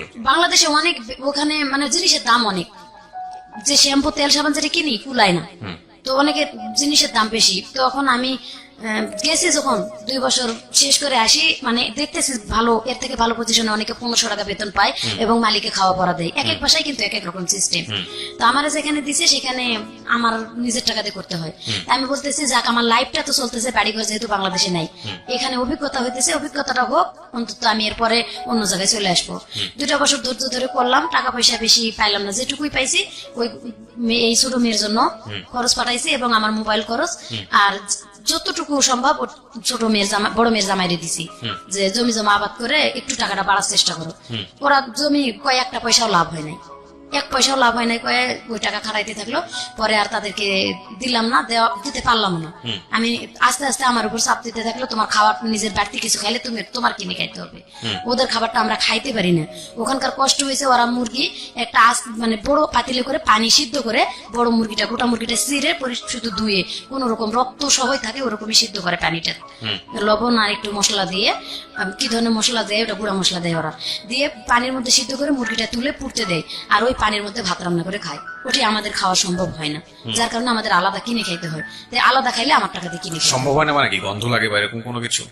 গন্ধ বলতে রুচি হয় না, এক কথায় ওই যে রক্তওয়ালা মুরগিটা বা মশলা ছাড়া, আমরা তো কষায় মুরগি রান্না করে খাই, আর ওরা আস্তে পানির মধ্যে শুধু টক করে ফুটায় সিদ্ধ হলে ওই যে পুড়ে চুলার মধ্যে দিয়ে যে বেক করতে দেয় ভাই, যেটাকে বলে আপনার হচ্ছে হলো যে, যাই হোক ঠিক আছে, সমস্যা নেই। হ্যাঁ, তো ওই সিস্টেমটা ভালো লাগছিল না? ভালো লাগছিল না, মানে খাইতে পারতেছিলাম না। আমি বলতেছি এটা আমি খাইতে পারতেছি না, বলে তুই যদি আলাদা কিছু খাস তোর কিনে খাইতে হবে। হ্যাঁ, আমি আমার টাকাতে কিনেই খাচ্ছি, মানে আমি চাইতেছি যে আমার অভিজ্ঞতাটা হোক বা ভাষা জানি, এর থেকে ভালো জায়গায় যাতে আমি আসতে পারি। তখন এভাবে 2 বছর কাটাই ভাই আমি চলে আসছি। চলে আসার পরে 4 মাস ছুটির পরে ওই এজেন্সিতেই যোগাযোগ করছি এবং বলছি যে আমি ভালো কোনো জায়গায় যাইতে চাই, আপনারা একটু সময় নেন, বেতন বেশি করে এবং ভালো জায়গায় দিবেন, যেখানে তারা অনেক মেয়ের আমি দেখে আসছি লেখাপড়া জানে না, ভালো ভাষাও বলতে পারে না, ভালো কাজও করতে পারে না, নামাজ কালামও পড়ে না, সেই মেয়েদেরকে যদি ওরা 1500 টাকা বেতন দেয় এবং খাওয়া পড়া সম্পূর্ণ দেয়, 30,000 টাকা কিন্তু থাকে যায়, তাহলে আমার কেন থাকবে না? ওয়াইফাই দেয়, ফোন ব্যবহার করতে দেয়। তো বলতেছে হ্যাঁ তোমার এরকমই হবে। এজেন্সির মাধ্যমে চলে গেলাম আর কি, এটাই তারা বললো। এজেন্সির মাধ্যমে যখন আমি ওখানে চলে গেলাম, প্রথম বাসাত যাওয়ার পরে সকাল 6টা থেকে রাতে 9টা পর্যন্ত কাজ। তো আমি বলছি যে আলহামদুলিল্লাহ আমি কাজ করব, কিন্তু আমার পজিশন, আমার বেতন। বলতেছে তুই 1 মাস কাজ কর, তোরে ভালো লাগলে আমরা বেতন তোর যেটা চুক্তি করে আনছি এটাই দিব। কত চুক্তি করে আনছিস? আমি তো ওখান থেকে চুক্তি করে আসছি 1200 টাকা, যেহেতু 24,000 টাকা আমি পাই। 1500 টাকা দেওয়ার কথা ছিল, সেটা না দেখ 1200 টাকা দিবে এটা বলছিল এরা। বলতেছে যে না 1000 টাকা বেতন তুই পাবি। তখন থেকে আমি এজেন্সিতে জানা শুরু দিলাম যে আমার ওখান থেকে যা চুক্তি করে আনছেন, আমি 2 বছর থেকে গেছি, অনেক মেয়েরা টিকতেই পারে না। আমি যে টিকতেছি শুধু আমার লাইফটা গড়ার জন্য, যাতে আমি একটা নিজে গার্মেন্টস ফ্যাক্টরি দিতে পারি অথবা টেলার্সের দোকান দিতে পারি, ছোট মোটো করে চলতে পারি আমি। আমার একটা মেয়ে আছে, আর একটা বিবাহ দেওয়ার জন্য এই মেয়েটার আমার খরচ দিয়ে চালাইতে হয়। এদিকে তো বাংলাদেশে কিছুই নেই আসলে, কোথায় কিছুই নাই। আমার মেয়েটার কাছে রাখবো, আমার আম্মা রাখে না। আমার আম্মার কাছে যে রাখি, আমার আম্মা রাখে না, মেয়েটারে বার করে দেয় বাড়িতে, জোর করে যেরকম রাখে সেরকম রাখি। তো তারা প্রথম মাসে বেতন আমার ওটাই দিল, দিয়ে বললো তোর টাকা থেকে তোর শীত আসছে, মানে গত বছর নভেম্বরে চলে গেছি আমি, বলছে যে তোর টাকা থেকে তোর সম্পূর্ণ করতে হবে। আমি তখন এজেন্সিতে ফোন দিলাম যে আমি এই বাসায় কাজ করবো না, কেন? আমি কই আমার খাবার আমার টাকা দিয়ে খাইতে কয়, কাপড় চোপড় আমার টাকা দিয়ে করতে কয়, আমি এটা করবো না। তখন এজেন্সি বললো যে ঠিক আছে, তুমি যেহেতু ভাষা জানো, কাজ কাম ভালো পারো, তোমার বাসা পাল্টে দেওয়া হচ্ছে। পরবর্তীতে বাসা পাল্টে দিল আমার ডাকে এবং বললো যে বাসায় যাচ্ছ তুমি কিন্তু আর নালিশ করতে পারবে না। আমি কই যদি তারা আমার না দেয় আমি নালিশ করবো না, কি করবো? পরে অন্য বাসায় দিল আমারে, অন্য বাসায় 3 মাস ভাইয়া কোনো বেতন দেয় না, 3 মাস বেতন দেয় না? অনেক মারধর করে আমারে। খাবারটা কিনে দেয় ঠিকই, মাছ কিনে এনে দেয় এবং গরু মাংস কিনে এনে দেয়, রান্না করে খা, কিন্তু বেতন কোনো খবরই নেই। বেতনের কথা বললে কয় কি জানি কে দিবে আমি জানি না। যে কয়বারে বলি যে মামা, কাকে বলেন বেতনের কথা? এটা যে গার্জিয়ান পুড়ি আছে বাসার, তার হাজবেন্ড প্রস্রাব পায়খানা করতে, আমি প্রস্রাব পায়খানা পর্যন্ত পরিষ্কার করছি শুধু একটু ভালো থাকার জন্য ভাইয়া। বলছে যে মামা মিন দেবে বেতন, আনা মিন দেবে রাতে, এটা কইতে হইতেছে যে আমার বেতনটা কে দিবে? বলতেছে আনা মাফি মালু, তুই জানিস না তবে আমার বেতন জানে কেনা? তো আমার যে ছেলে আনছে সেই ছেলে, ওই ছেলের ডাক, তুই ডাক, আমি এমনি ডাকবো, আমার তো ফোন ব্যবহার করতে দে না। তখন ওর ছেলেরা ডাকছে, আসছে, আমি বলছি যে লেশ মা রাতে বানা। কই কেন 3 মাস হয়েছে তোর বেতন দেয়নি? আরবি দিয়ে বলতেছে, কই না বেতন দেয়নি। ওর ছোট বোনের ডাকে বলতেছে তুই কাজের মেয়ে আনে নিলি, বেতন দিলি না কেন? আমি ওর ভাইরে বললাম কেন, তার জন্য পরের দিন আমার গলায় ছুরি ধরছে।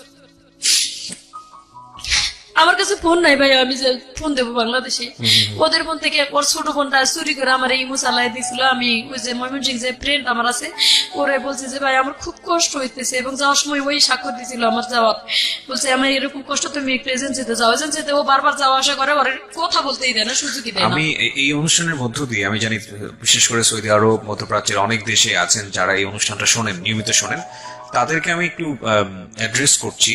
আমি জানি ইউটিউবে আপনারা অনেকেই শোনেন, আমাকে অনেকেই নক দেন আমার ফেসবুক আইডিতে, যে আপনাদের জীবনের যদি বিদেশ ফেরত, আমি সবসময় বলেছি বিদেশ ফেরত কেউ যদি সরাসরি আমার সাথে দেখা করতে চান, এসে অফিসে দেখা করবেন, আপনাদের ফর্মালিটিস মেনটেন করতে হবে না, ফোন টোন দিতে হবে না, এবং আপনাদের বিদেশি জীবনের গল্পটা আমি আমার রেডিওতে প্রচার করতে চাই দুটো উদ্দেশ্যে। একটা হচ্ছে যে এই যে টাকাটা বাংলাদেশের আজকে মেরুদণ্ডের সবচেয়ে বড় শক্তিশালী জায়গা যেটা বৈদেশিক রেমিটেন্স, এই টাকাটা কত কষ্ট করে বাংলাদেশে আসে, এটা একটা ফোকাস করতে চাই। আর একটা হচ্ছে যে আমাদের ওইখানে গিয়ে আমাদের আমাদের আমাদের দেশি ভাই বোনেরা তারা কি জীবনযাপন করেন, কতটা কষ্টে জীবনযাপন করেন, বা আমাদের যে লেবার মার্কেট বা আমাদের যে লেবার ফোর্স, সেই জায়গাটায় আমাদের যে ন্যায্য দাবিটা সেটা কিভাবে আসলে এনশিওর করা যায়, সেটার জন্য আমাদের এই ছোট ছোট ঘটনাগুলো এগুলোকে ফোকাস করা উচিত। কারণ আজকে যে এই যে ভদ্রমহিলা তার যে গল্প, আমি জানি যে সেটা বাংলাদেশের থেকে যাওয়া অনেক প্রান্তিক পর্যায়ের অনেক নারী আছেন যাদের জীবন গল্পের সঙ্গে মিলে যাবে, যারা হয়তো মধ্যপ্রাচ্যের বিভিন্ন দেশে বাসা বাড়িতে কাজ করেন।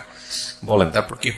তারপর ভাইয়া ওই বেতনের জন্য যখন আমার গলায় ছুরি ধরছে, আমি কাজ করবো না বলে 7 দিন আমি বসা থাকছি যে কাজ করবো না, কেন আমার গলায় ছুরি ধরলো? আমি তো অন্য কিছু বলিনি, আমার বেতনের কথা বলছি। বাসা বাড়ির বাইরে যেতে পারতেন না? বাসা বাড়ির বাইরে হ্যাঁ ময়লা ফেলানোর জন্য যাইতাম, এছাড়া কোথাও না যাওয়ার কোনো সুযোগ ছিল না? কোনো জায়গায় যাওয়ার সুযোগ পেলে তো ওরা নিয়েও যায় না এবং ফোনও ব্যবহার করতে দেয় না, বাড়ি থেকে বেরোতেও দেয় না। এই মাসের পর মাস একটা রুমের মধ্যে, একটা বাড়ির মধ্যে এভাবে থাকতে হয়? জি। এটা শুধু সৌদি আরবের চিত্র না, এটা বাংলাদেশের শহর অঞ্চলে অনেক যারা কর্মজীবী নারী আছেন, বিশেষ করে এই বাসা বাড়ি সামলান, তাদের অনেকের চিত্রই এটা। এবং খুব ভয়ঙ্কর রকম ভাবে আমরা খুব শকড হই যখন দেখি ছোট ছোট বাচ্চারা মার খেয়ে তাদেরকে উদ্ধার করা হচ্ছে বিল্ডিং থেকে, পাশের বিল্ডিং এ, পাশের ফ্ল্যাট থেকে হয়তো কেউ উদ্ধার করছেন, এবং তাদের শরীরের দিকে যখন আমরা তাকাই তখন আমরা খুব অবাক হই যে কি পরিমাণ বিকারগ্রস্ত মানুষ আমাদের এই সমাজে বসবাস করে। আল্লাহ মাফ করুক। জি বলেন তারপর?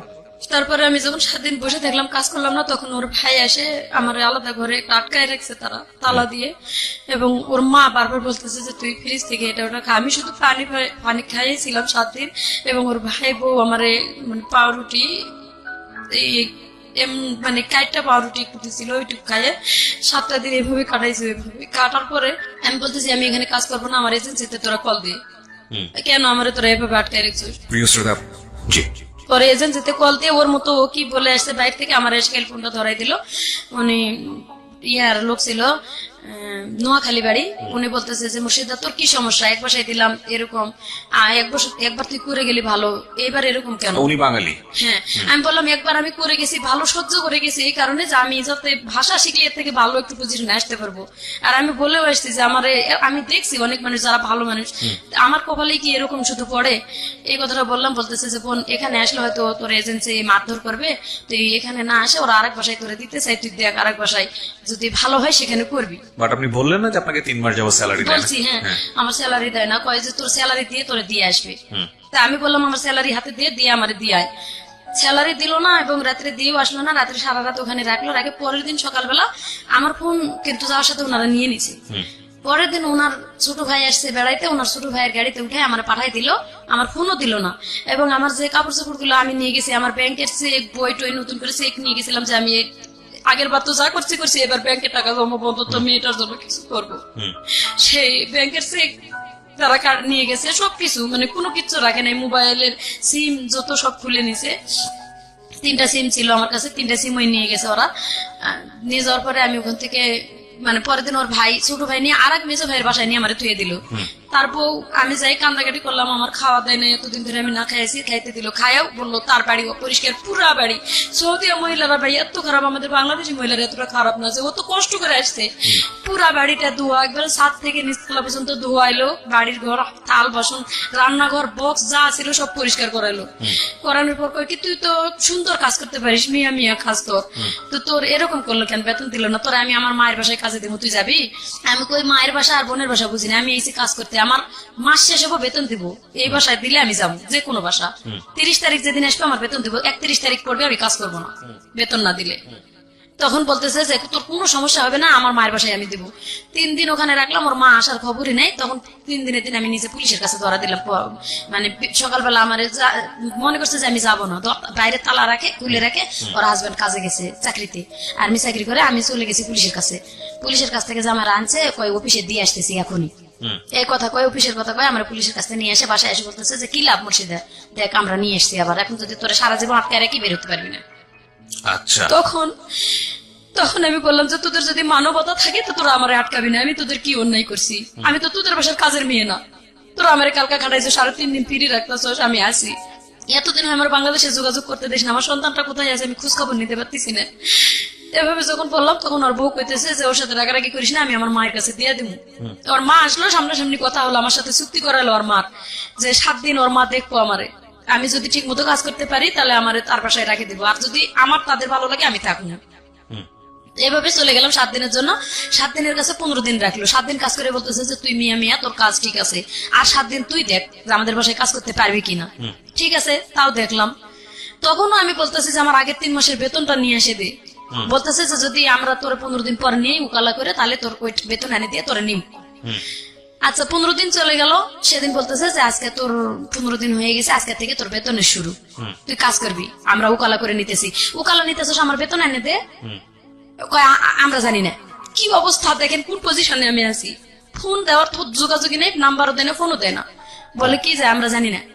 আচ্ছা তোরা জানিস না, কে জানে আমার ওই বেতন কে এনে দিব? তখন আমি আর কিচ্ছু না বলে কান্দে কেটে কাজ করা শুরু করলাম। কাজ করতেছি, ওই 7 দিন পর ওই যে মেয়ের জামাই আর যার ছেলে আর কি শ্বশুর বাড়িতে দিল, ওই ছেলে আসছে এখানে শ্বশুর বাড়িতে, আমি আলাদা করে তার রুমে গেলাম। ওরা যাই যখন বললাম যে তোর মার বাসার বেতনটা তো আমি পাই নাই এখনো, আর ওদেরকে বললে ওরা গুরুত্ব দেয় না। তো ও মোটামুটি ভালো মানুষ ছিল, ওর সাথে সাথে ওর মার নাম্বার। মানে 3 মাস 4 মাস যাবত কি হচ্ছে, আপনার মেয়ে কোথায় আছে, কি অবস্থা কিছু জানেন না? কিছু জানি না আমি। কি ভয়ঙ্কর অবস্থা। পরে আমার আম্মা এদিকে বকাবকি করে শেষ করে দিতেছে, টাকা পয়সা পাঠায় না। আমি খারাপ মানুষ, আমার দেশে থেকে কুলাই নাই দেখে আমি বিদেশে গেছি। বলেন তারপর। পরে ভাইয়া আমি ওনারা বলার পরে উনি ওনার ছোট ভাই চাকরি করে পুলিশের ওখানেই, ওনার ভাইয়ের ফোন দিল, দিয়ে ওনার ভাই চলে আসলো ওনার কাছে আর কি, ভাই ভাই যায় দেখা করে 2 মাসের বেতন দিল আর কি। ওনার ভাই বলতেছে আমি 2 মাসেরটা দিতেছি আর আমার ছোট বোনের কাছে 1 মাসেরটা নিতে। তো ওই 2 মাসের বেতনটা আমার আনে দিল। দেওয়ার পরে আমি বললাম যে তুই আমারে দিলে আমি কই দিব, তুই পাঠায় দে। তো ওই আবার আমারে নিয়ে ব্যাংকে চলে গেল, ওর শাশুড়ির কাছে বলে যে আমি ওরে ব্যাংকে নিয়ে গেলাম। যাওয়ার পরে ব্যাংকে পাঠাইতে পারলাম না, আবার ঘুরে আসে ওর ভাইয়ের নাম্বারে পাঠাইলো, ওর ভাই আবার ওখান থেকে পাঠাই দিছে বাংলাদেশের টাকাটা, ওই 2 মাসের বেতনটা। কিন্তু তাও আমি আমার মেয়ের সাথে কথা বলতে পারলাম না।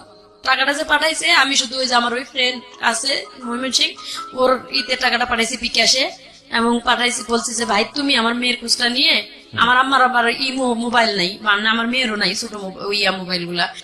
পরে আমি বলছি যে তুই একটু আমার মায়ের কাছে টাকাটা পাঠাইয়া বলিস আমার মায়ের দেখতে, আমি যতদূর নাইছি আমার মাইয়াটা জানি তারা না ফেলায়। ও যখন ফোন দিছে কয় তোমার মতন বন্ধু আছে যার বাপ মা লাগে না তার, তোমার কাছে যখন টাকা পয়সা পাঠায় সব টাকাই তোমার কাছে পাঠায়। তুমি সব আমাদের কাছে আসলে টাকা পয়সা দেয় না, যোগাযোগ করবে না দেখে মানে টাকা দিবে না দেখে যোগাযোগ করে না, তাহলে তোমার সাথে কিভাবে যোগাযোগ করে? এই কথাটা বলার পরে বলছে বাড়ি থেকে বের করে দেবো। তখন ও আনে আমার মেয়েকে মাদ্রাসায় ভর্তি করে দিছে। মেয়ে মাদ্রাসায় থাকতে পারবে না। এখানে ওরা কি হয়েছে, আমি ওইখানে কিছুই করতে পারতেছি না। ওইখানে আমি আমার ফোন বন্ধ, আবার গেছে এভাবে আরো 3 মাস, মানে ওই বুড়ি বাবা 3 মাসের বেতন আটকাই দিছে। আমার সুন্দর মতন বুঝাই, কয় যে তোর 4 মাসের 5 মাসের বেতন একবারে পাঠাবি, তোর কাজে লাগবে। 5 মাস হয়ে গেছে বেতন দেয় না, যখন আমি কাজ বন্ধ করে দিয়ে আবার পুলিশের কাছে গেছি। আচ্ছা, তখন 5 মাসের বেতনও পান না? 5 মাসের বেতন আবার পাই নাই, মানে ওদের ওখানকার 1 মাসের আছে আর বুড়ির 4 মাসের, জি, মোটে 5 মাসের বেতন হয়ে গেল। এই 5 মাসের বেতন না পাই আমি চলে গেছি যখন, তখন ওখানকার 1 মাসের বেতনটা পুলিশের কাছে থাকাকালীন আনে দিল।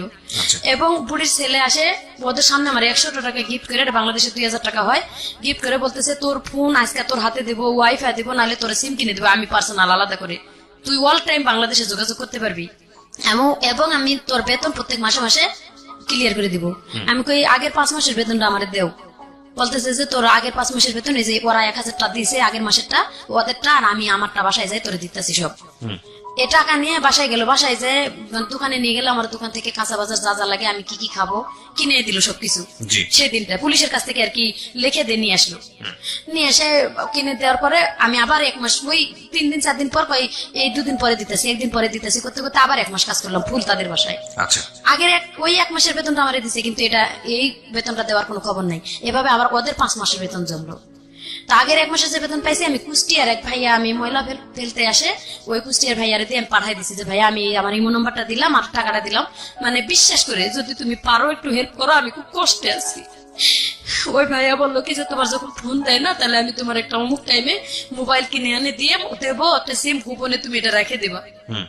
ভাইয়াটা আমার হেল্প করছে, আমি গোপনে একটা 1,000 টাকা দিয়ে কি আমি বলছি যে আমি বেতন এখান থেকে টাকা কাটে নিও ভাইয়া, নিয়ে আমার ফোন কিনে দিও। কই আমি পুরুষ মানুষ হয়, যদি আপনি একটা বিপদে পড়া মেয়ের যদি টাকা নিয়ে ফোন কিনে দিই তাহলে আবার কেমন হলো।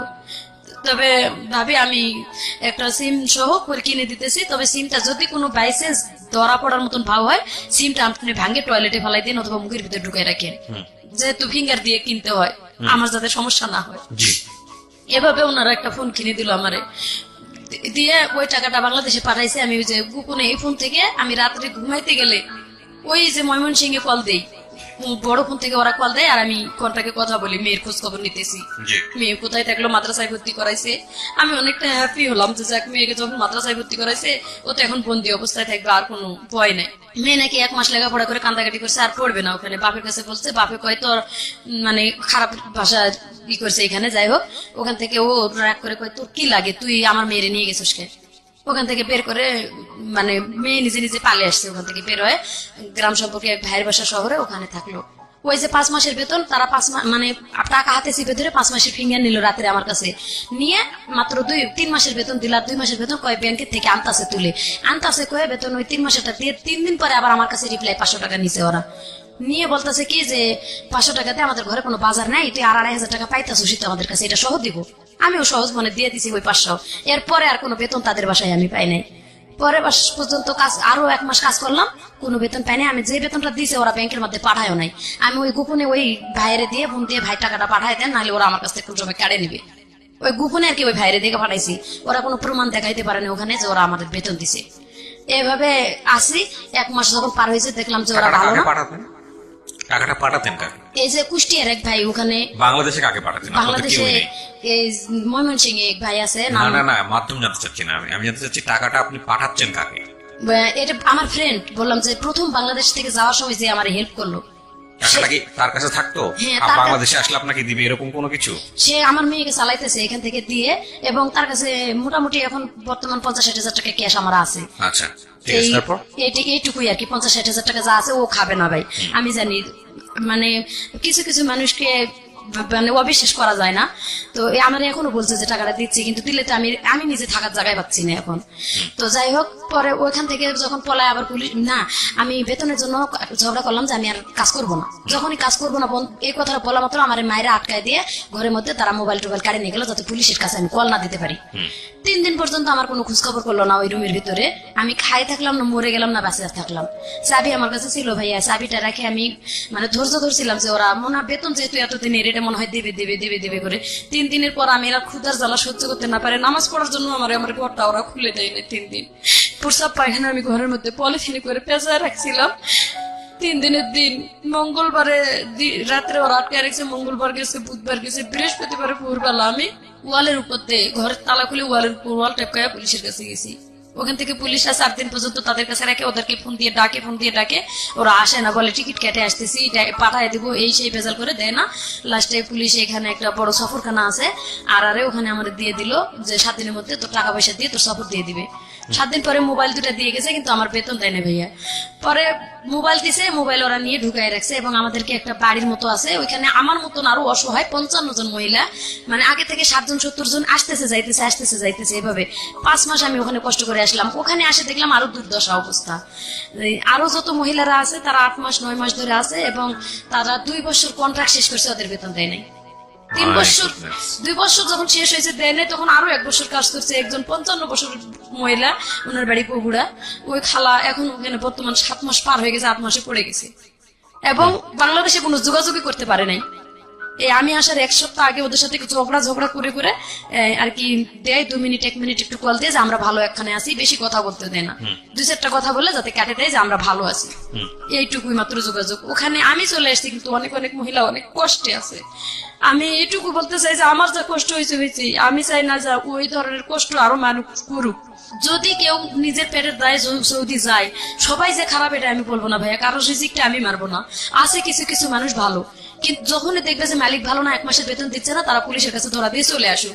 আমি আপনার লিসেনারদেরকে এটা বলতে চাই যে যদি মানে কেউ অসহায় হয়ে যাইতে চায়, যাক 1 মাস ট্রাই করার পরে তারা যেন পুলিশে ধরা দেয় এবং বলে যে আমি বেতন কিচ্ছু নিব না, আমার বাংলাদেশে পাঠাই দেন। যখনই বেতনের দাবি করতে গেছি আমার 5 মাস লাগছে, ওই বেতনও দেয় না এবং 5 মাস আমি ওখানে না খাই কষ্ট করে থাকলাম।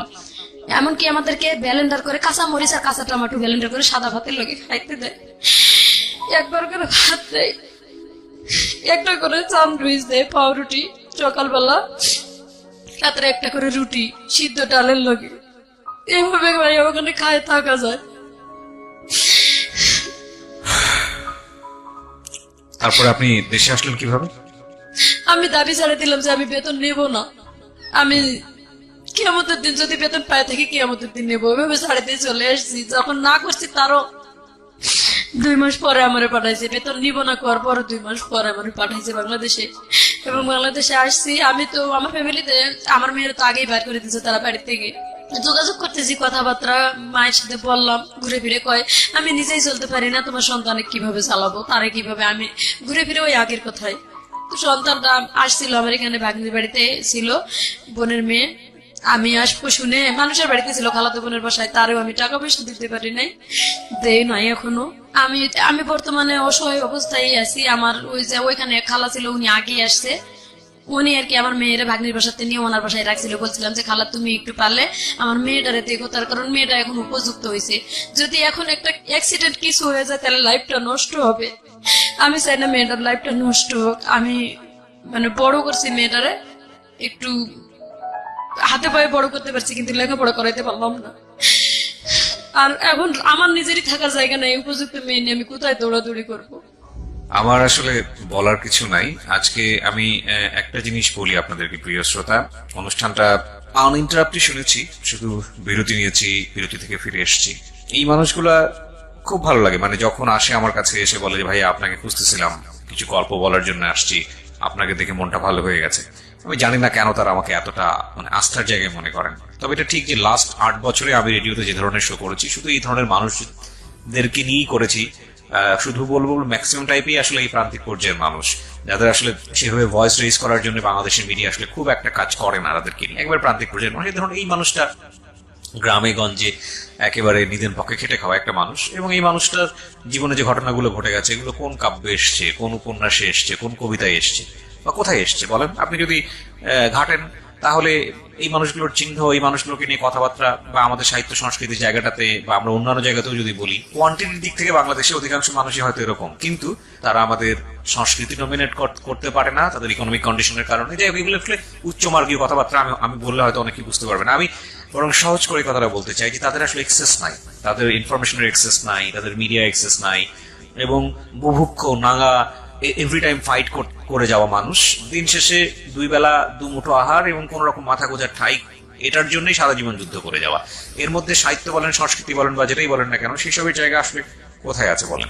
তো সেই জায়গাটা থেকে আমি শুধু একটা কথাই বলতে পারি আজকের এই জীবন গল্প শুনে, মেসেজ যদি আপনি নিতে চান সেই অর্থে মেসেজ হয়তো বিদেশের পার্টটাতে আপনি পাবেন, কিন্তু এছাড়া মেসেজ নাই। এটা একটা দুঃখগাথার গল্প, কারণ আগাগোড়াই শুধু চরম পর্যায়ের বলা যেতে পারে যুদ্ধ বিধ্বস্ত একটা মানুষ, নিজের পরিবার নির্যাতিত, এরপরে স্বামীর পরিবারে নির্যাতিত, নিজের সন্তানকে বিয়ে দিয়েছে সেখানেও কষ্ট পেয়েছে, এবং তারপরও মার কিছু স্বকীয় সত্তা থাকে সারা জীবন জুড়েই, সেটা সত্য। আর বাঙালি নারীর মা সত্তাটা আমি মনে করি এটা বেস্ট মা সত্তা, এবং এটা সারা দুনিয়ার মধ্যেই বেস্ট, কারণ বাঙালি নারীরা যারা মা হন তারা আর যাই হোক নিজের সন্তানের জন্য সবকিছু করতে পারেন। তো উনি ওনার ছোট বাচ্চাটাকে নিয়ে আমাদের স্টুডিওতে এসছেন, আমি দেখলাম উনি বাইরে বসে আছে।